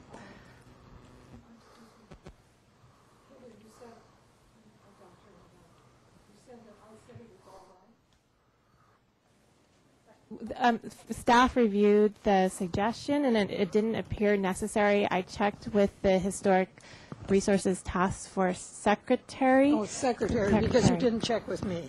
Right. Because I think the word should be in. Yeah, again, so staff isn't, we're not going to, say it needs to be a certain way. Yeah, word. But anyway, so you were just asking if we felt all the revisions should be made. That would be one that staff is not feeling is needed. But just put it in, Ms. Baker. Okay, no problem. Thank you. We're happy to. Well, then I guess my question would be to members on the Landmarks Commission of the task force. The public comments, did they bring up anything that you deem important enough to either revise or include? Fermina? My sense is for now is to collect all of what the public is saying. I don't think it's our task now to respond to anything. We are taking everything as they are, and we will we'll find out what the process is. This is going to go from here to the commission. The cultural landscape is a very important part. That's why I was gathering all the resources. But right now, it's more the general content of the element, and these are so important public comments that I think right now there's no sense maneuvering or changing anything right now. I think it's our time to listen hard and collect all those things, and Jaime could speak on that, but Thank you. Yeah. Yeah, I think what Ms. Murray is, if I may add to that, is that yes, there is things that that were ferreted out during public comment that they are going to evaluate and assess, but not right at this minute. Yeah, and we're also going to listen to all of the comments of the members of the commission. And, okay. That's. Any other questions, Commissioner Drury? No, I do not. Chair Seating, Ms. Baker. I think Jaime Limon wants to clarify, because the thing is, we do need a recommendation for council today, and if you're wanting more work to be done, we do need some sort of direction regarding that. Mr. Chair, Commission members, the idea today would not necessarily to revisit the document and try to figure it out as far as what revision, obviously. So any type of straw vote or some consensus that yes, you would like to have those type of support to amend those areas, and then we could forward this recommendation to Planning Commission, and Planning Commission would direct us to make those edits based on your input and their input. So we believe that there will be some consensus formed, and if we need to return back to our task force, that could be one thing that could be directed to iron out some of these changes. So if I understand it correctly, the commission could go ahead and forward this to Planning Commission with the comments that the Historic Resource Element Task Force look into the merit of the public comment. Yes. Public comments. Yes, and I think your direction here is to have the Planning Commission consider these also, if you support them. Yes, exactly. Okay, very well. Question. Yes, Commissioner Rios? Mr. Lamone, when the Planning Commission considers it, are they going to be able to change the document, or will this document go up to the council as it is? There's always a likelihood the Planning Commission may ask for some changes. And would those changes stand, or would they go up as a separate recommendation? It would depend on the extent of the changes. I think what I mean to say is that there's another opportunity for input by commissioners that have not reviewed this document, and if they would like to have some changes, we would also pass those recommendations up to council, and council would know at that point whether or not staff and the task force supports those changes. So, but the staff, you wouldn't know if the task force support the changes unless the task force has a meeting. That's correct, and we were going to evaluate those type of changes that are being suggested to determine if the task force needs to weigh in on it. So it really depends on what's. We have had a discussion about yes. another meeting before, and you said no more meetings. So well, that's because why. I knew that there was public comment, and that public that comment come across. would but, possibly. I think her comments about the landscaping, cultural landscaping, have some valid. I agree. And I would like to see something like that in there. I don't recall that word cultural landscaping ever came up. Do you, any of you? No, and I think that's a valid concern, and I would like to see that in there. The more we do to preserve what we have here in Santa Barbara, the better off we are. Okay, that sounded like a comment, but thank you. Well, I chaired it for 21 meetings, okay. so. And we appreciate that. Commissioner Boucher, any questions? Commissioner Sharp? Just one. When you were going over the letter from yes. Santa Barbara for All, you didn't mention their concern about the proposed 100 and... I mentioned the overlays. Their concerns may be valid, and I think that should be brought up as part of how you got to the 100 and 250-foot distance from the... Okay, again, that sounds like a comment, but that's... No, it's a question. Had they considered all right. that any other way to determine an overlay? Commissioner Rios, do you want to respond to that? Yes. Okay. Mr. Lamone. Mr. Chair, I want to clarify for the public and for the Commission to have you understand that the language of that policy or guidance is twofold. One is to establish some type of advisory flagging of parcels in close proximity to these or these structures that are significant, because in the past we have not had those tags placed on adjacent parcels, so developers could come in and not be aware that there was an adjoining structure that was of significance. So that would be the first direction, to establish these notifications on these parcels. And you would look at it case-by-case basis. Right, but then people would know that there's these resources in close proximity to consider. And then the second part has to be further developed. We would need an ordinance to establish any type of standard that would incorporate a distance.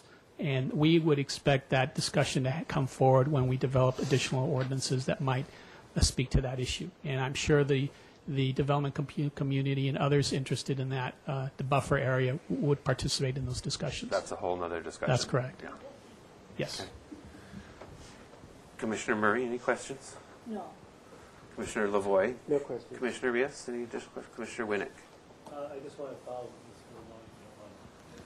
this may be a redundant question, but regarding the buffer zone issue, the way I read it right now is that it's open to discretion by the policymakers once, the location gets tagged, but whether or not it would, preclude development on a particular site that's adjacent, that's still up to discretion. It's not as though it's just mandated that it's allowed. That is correct. And as you are aware, that this commission has the discretion to require any type of form of report to consider those impacts. And you've done that on projects where you've asked a historian to evaluate that type of impact to a resource with close proximity. And then my other question just was, it's kind of following the other train of thought in terms of how to perhaps be able to move this forward. So I was hearing that perhaps it goes back to the task force, but I also heard the possibility that it could move forward as a recommendation from this commission to the next, to the Planning Commission. And my question is there a path that you see that would be able to move it forward? Maybe kind of put a finer point on that. Right. I think staff would support the idea of including cultural landscape definitions and some reference to that. And I am aware that other communities use that as a terminology, and we could add that and have some type of preset agreement working with our task force to propose that at Planning Commission, so we don't have to interrupt the process. So we can coordinate that type of discussion. Chair Suding? Yes, Commissioner Baker. Or, Ms. Baker. Not quite. I just promoted you, or demoted, I don't know. No. Okay, okay, so my request is, as you're going through your comments, if you would like to see public comment followed up on, rather than just saying that generally, if you could say specifically which topics, sure. Because I don't think we're prepared to do a lot more work on, say, for example, density issues or something, or the buffer issues. I think that's really been sorted through, and it's actually already in the current general plan. That's fair enough. So, yeah, Yep. getting specific direction as to which public comments would be helpful. Okay. So, Commissioner Drury, I'm going to start off with you. Comments? My comment would be, shall I talk about this general direction of the public comment that I would like to see? I shall do so. Then I think Ms. Chamberlain's, your inclusion of, I think you gave Chair Suding that I would like to see those at least looked into and followed up on. That seems to be a very rich topic and one that bears well on this proposal. So, Ms. Baker, just so you know, I gave those to Ms. Feliciano, and I clearly marked those comments were from Ms. Chamberlain, as well as Mr. Ruchon.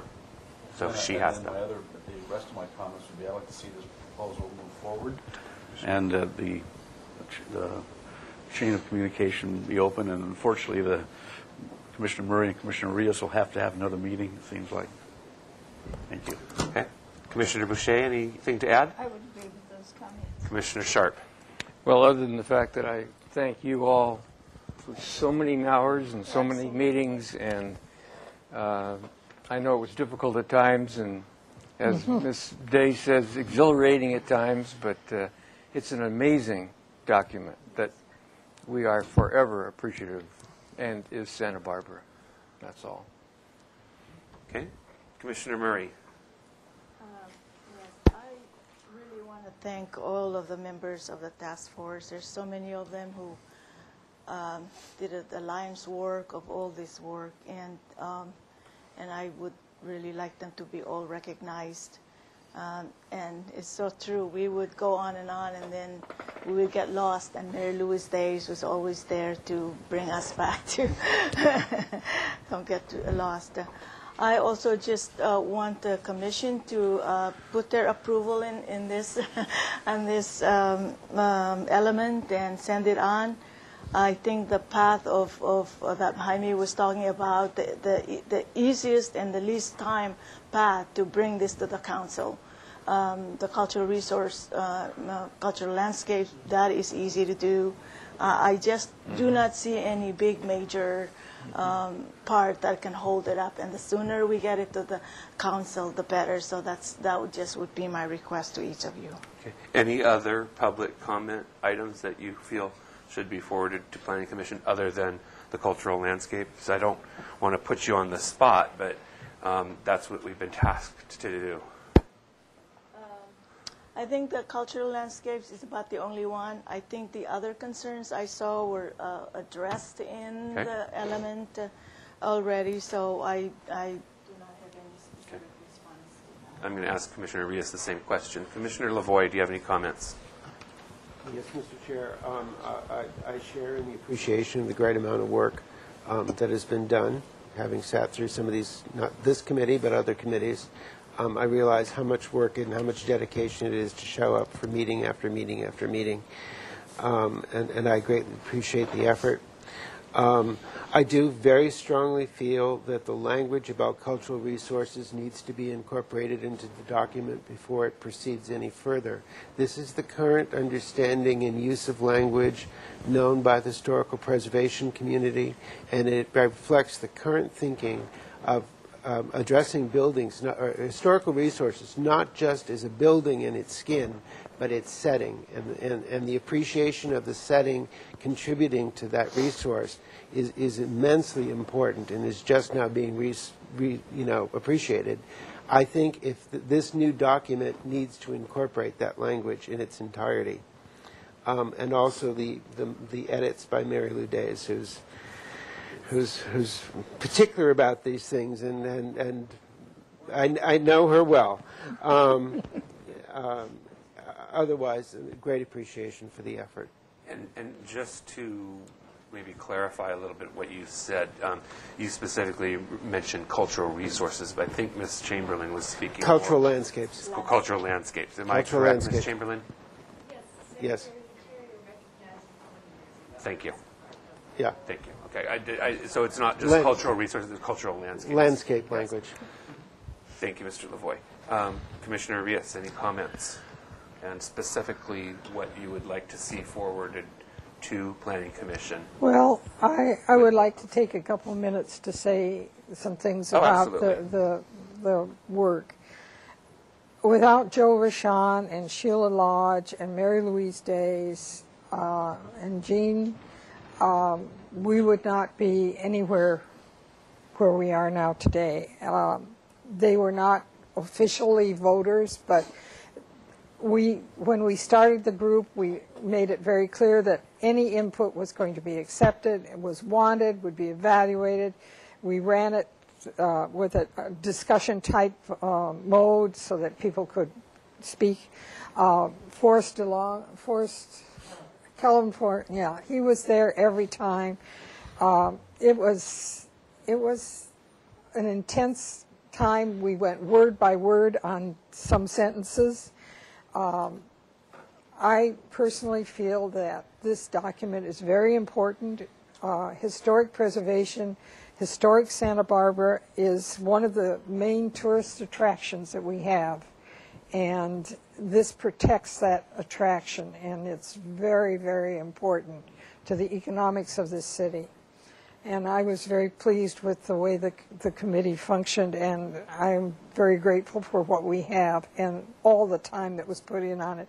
And we had some disasters. The computer crashed, and there were other things that happened that were pretty horrific. But it's sort of like watching a baby being born, and I'd like to see the baby born. It's time to deliver the child. Anything specific on the... What I've already said about the Okay. I just wondered if you had anything to add. landscaping. Sure. Commissioner Winnick. The landscape provision, and just want to acknowledge all the work that everybody did. It's great. I get to come in as a late observer, really, to see this process had already unfolded, so well done. Okay, I won't add Mr. any... Chair? Yes, Commissioner Boucher. I would just like to add my appreciation for this. This is something we've needed for a long time, and I, for one, have been a person who's pushed it. And so it's a wonderful thing to see it finally here. You can stop pushing. It's going to happen. Okay, so I don't really think I need to reiterate anything that anybody else has said, but I will give you a round of applause. So thank you guys very much. Give yourselves a round of applause. Thank you. Thank you very much. So I think you're clear on what our direction is, Ms. Baker, or do I need to reiterate it?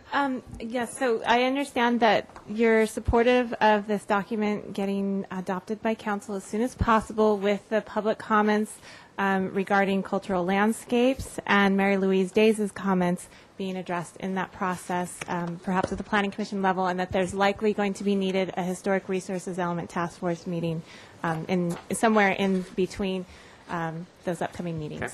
So, do I have a motion for that? So move. I have a motion by Sharp, second by Boucher. All in favor? Aye. Opposed? Abstained? Motion carries. Okay. Okay. I see that item number 5 is here in the audience. With that, I will call item number 5, 1117 State Street.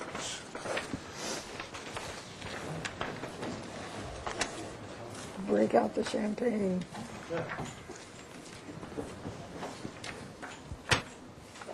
Mr. Lamone, this was not a publicly noticed item, was it? Okay, so we can hear it now at this time.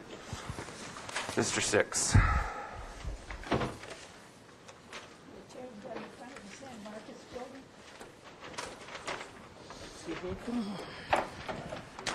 Chairperson of the Commissioners, Richard Six, LMA Architects. Welcome.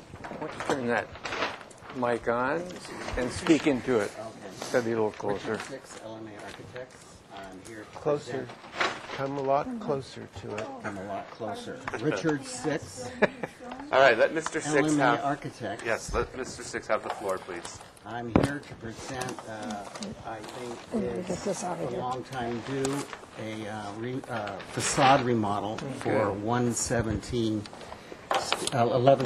State Street. It is now kind of that weird modern. I think if you all are familiar with the building right now, it's a. This is it here? That's it right there. I love that building. You love that building. So I was told that this needs to be more in the historic landmarks tradition. If you touch it, yes, it does. If we touched it. So we are intending to touch it. So we're going to touch it, hopefully very positively. Thank you. So what I have discovered is that that roof is too high to just simply add another roof onto it. It's also a difficult revision because all of that up there is concrete. So what I'm planning to do is take the columns down and this little wing wall here and take the first half of this off and introduce a shed roof to it. And you can see here is the original box and column and so forth, and what I plan to do is cut it back here and introduce a shed roof to it, and also introduce tile and wood corbels, so forth.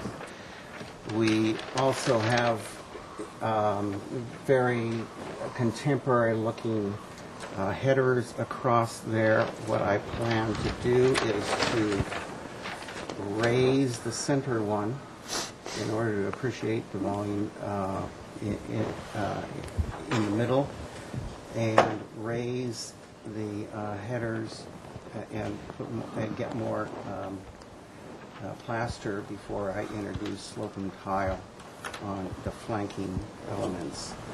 The owner wants to push out the storefronts and glaze them in, and so we will be doing that also. I will be introducing moldings, traditional elements, finials, copper downspouts, all in the tradition of the traditional Spanish. What is going to happen that's going to be quite nice is, I don't know if you're all aware, but here is a view looking up into the skylights. That volume is quite high, and it has skylights in there. This is just directly behind the facade. So there is daylight coming down there, but it's a very unfortunate high volume. As you can see, they have problems with pigeons, et cetera, et cetera. So what I plan to do is to introduce just directly under this height a translucent, note right down here, a translucent skylight. How does that even get light, though? It's got the skylight up here. Yeah, but doesn't it have a wall there? So here's what's directly in back from the roof. You can see the three skylights way, way up high. And I've done a section through it to explain to you here.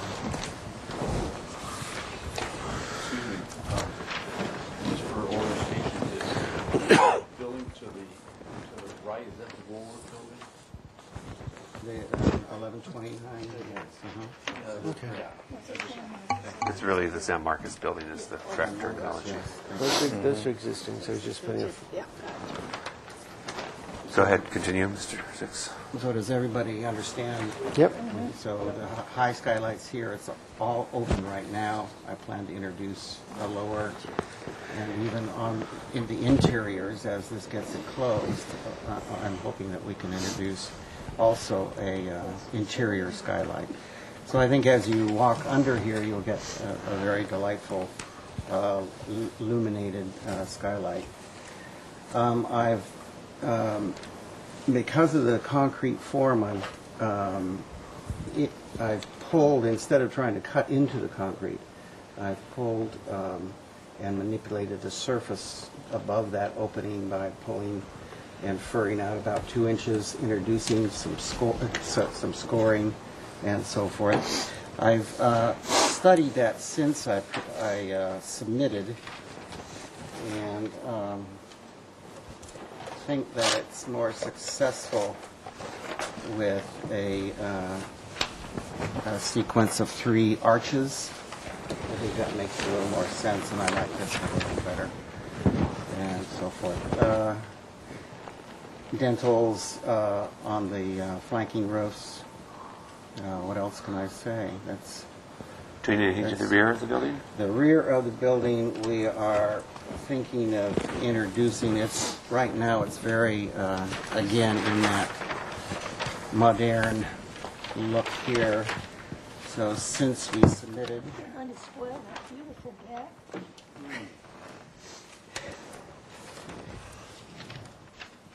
we're thinking of eliminating the continuous banding. We're considering eliminating the continuous banding and the banding and molding that are modern, and introducing a simple surround around the openings, introducing awnings, redoing the vents with more traditional grills.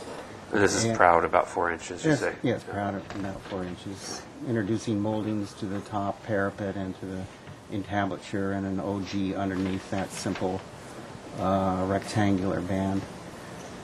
So that is my presentation. Okay. I have a question for you and possibly for staff. I don't know.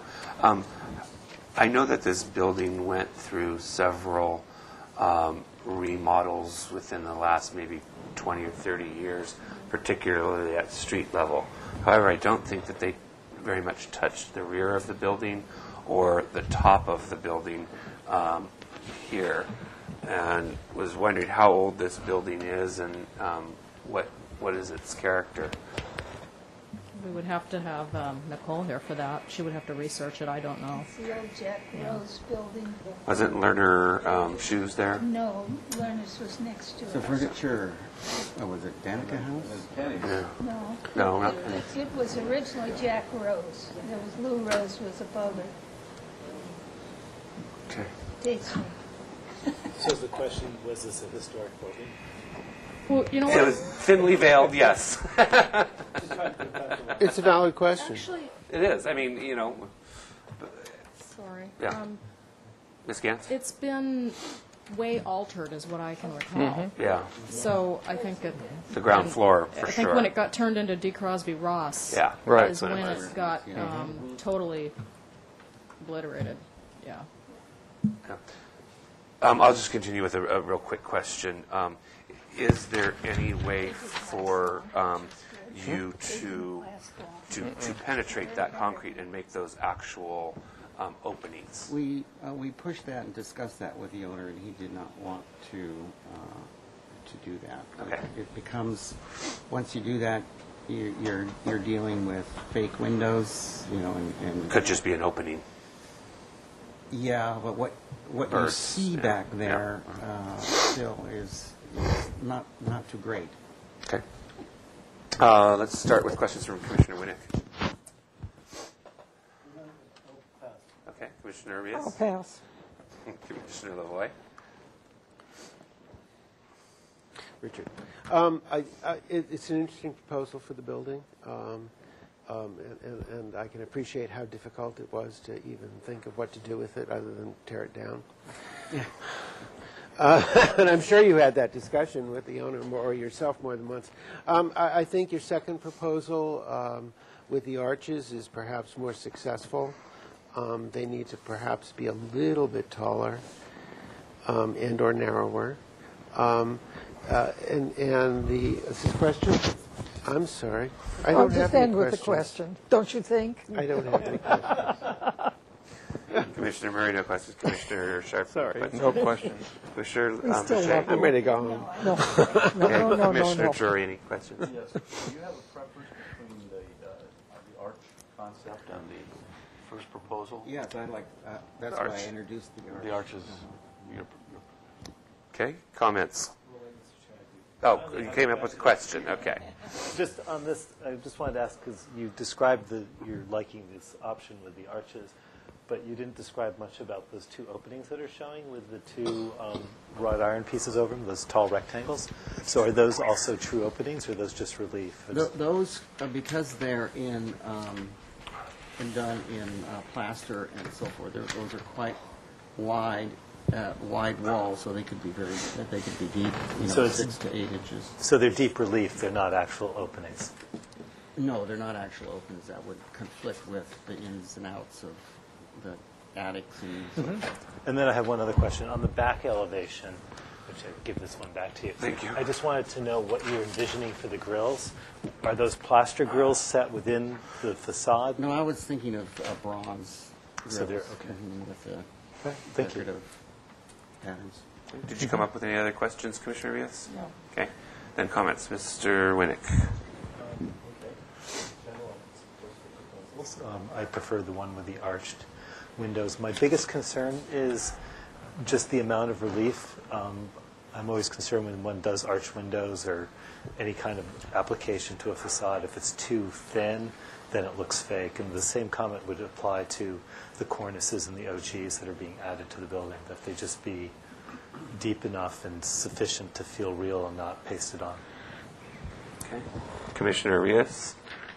Well, I like.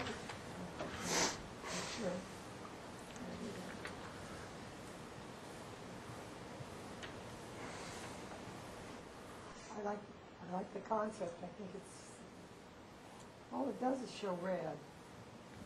It goes there it it goes towards the plug. I like the concept. I'm looking at the detail around the front entrance area, and I don't quite see that they're in the same harmony.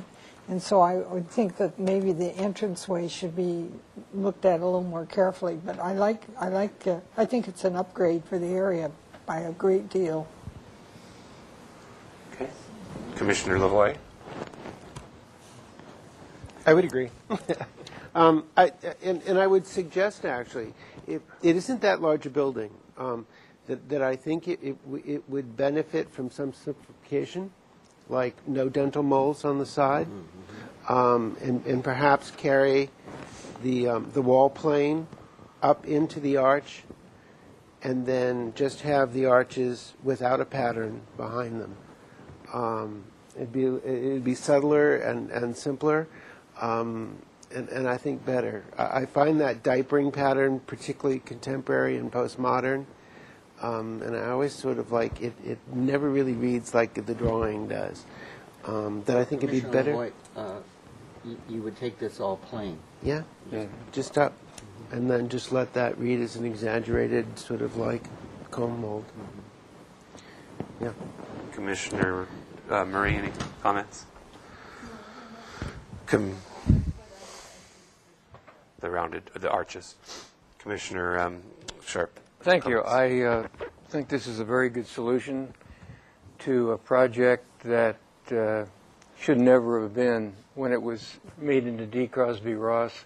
I think the architectural community can learn a great deal about what Santa Barbara should have by looking at what was done just 20 years ago, maybe 25, as a very overly contemporary solution that is an utter failure, was then and is worse now. Ouch.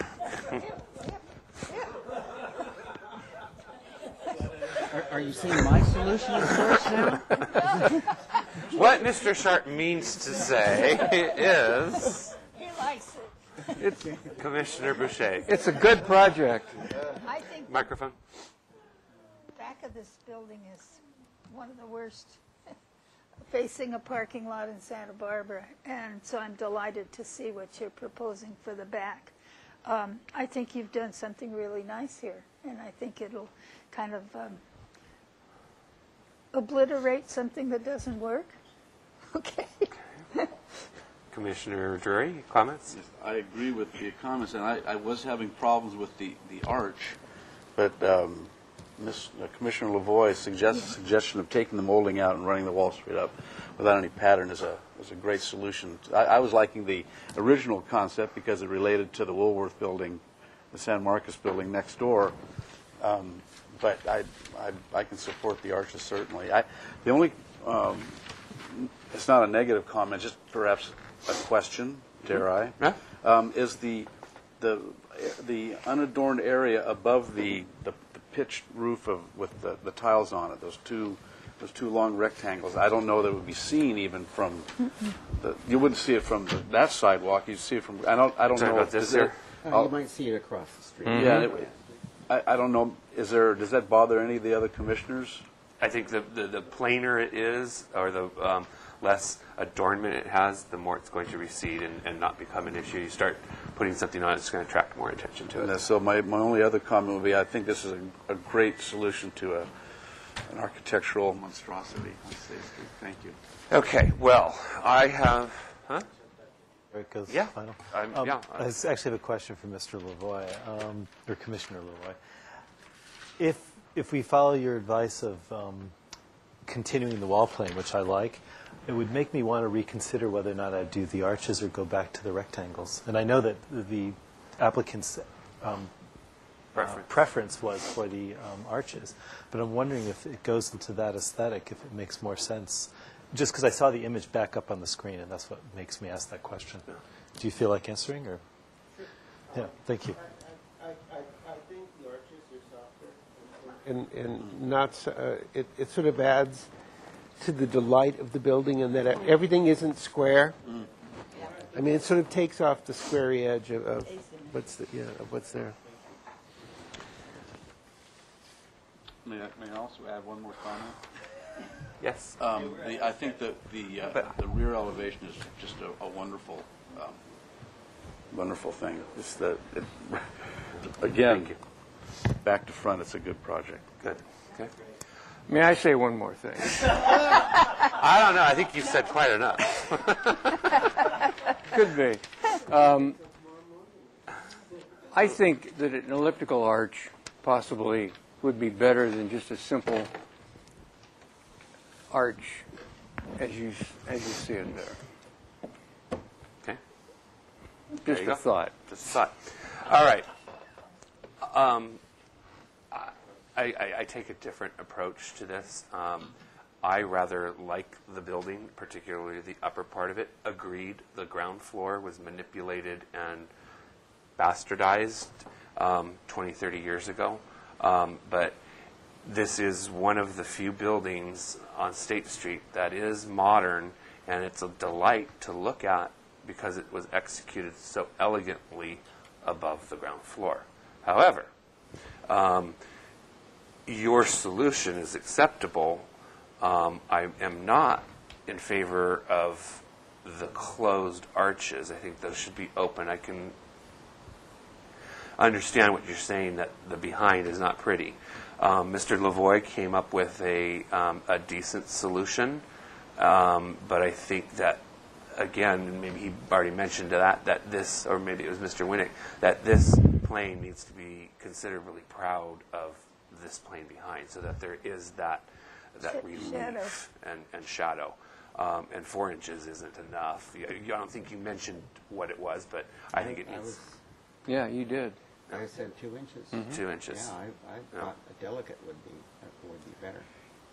One commissioner's comment. Other than that, is there any landscape you are proposing for the rear here? Right now, you have some landscape there. If I may, yes. The project, this is a relatively new trash enclosure, a year or two or so, and they improved the planting back there. And if you go back there, it's in good shape. All right. So, does somebody want to make a motion? Would you like indefinite continuance or 2 weeks? Yes, please. Indefinite. Well, depending on our status of if we can get preliminary, or at this time you were asking for project design approval. Yeah. No. Let's just do indefinite anyway. Okay. Yeah. Okay. I'll make that motion? I'll make a motion for indefinite continuation. Okay. I'll second it. Motion by Boucher, second by Sharp. All in favor? Aye. Did you want to? You didn't want to go over any of the Do you need me to? Well, let's ask the applicant, Mr. Six. Do you understand the comments, and do you think you can come back with plans that respond to them, or would you like the chair to?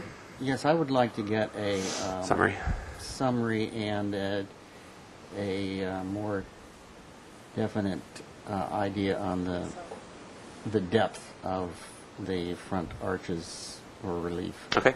Well, then let's start with the rear of the building because that's the easiest. The rear, as presented, is acceptable. The front, the majority of the board felt that the curved arches is an appropriate solution.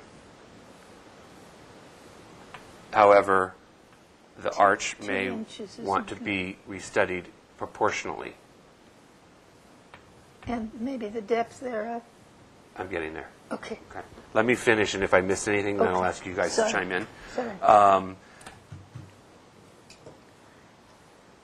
I need to take a straw vote then on the depth of that plane behind 2 the inches arch. is not going to do. Okay, the projection of the arch. How do I phrase this? Is the 2-inch dimension as proposed acceptable to the commission? Straw vote. No. Okay.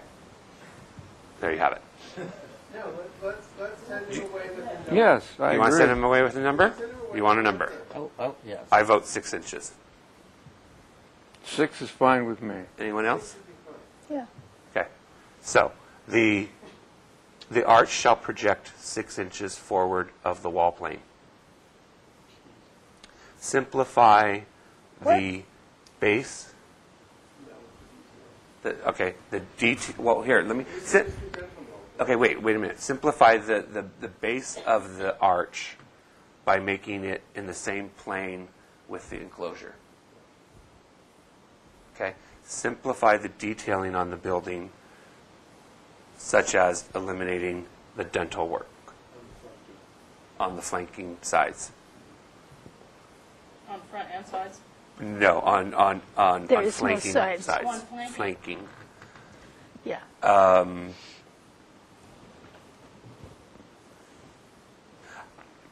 I think I've captured the consensus of the commission. Okay, number four. Wait a minute. If anybody, did I miss anything? The proportions of it, or?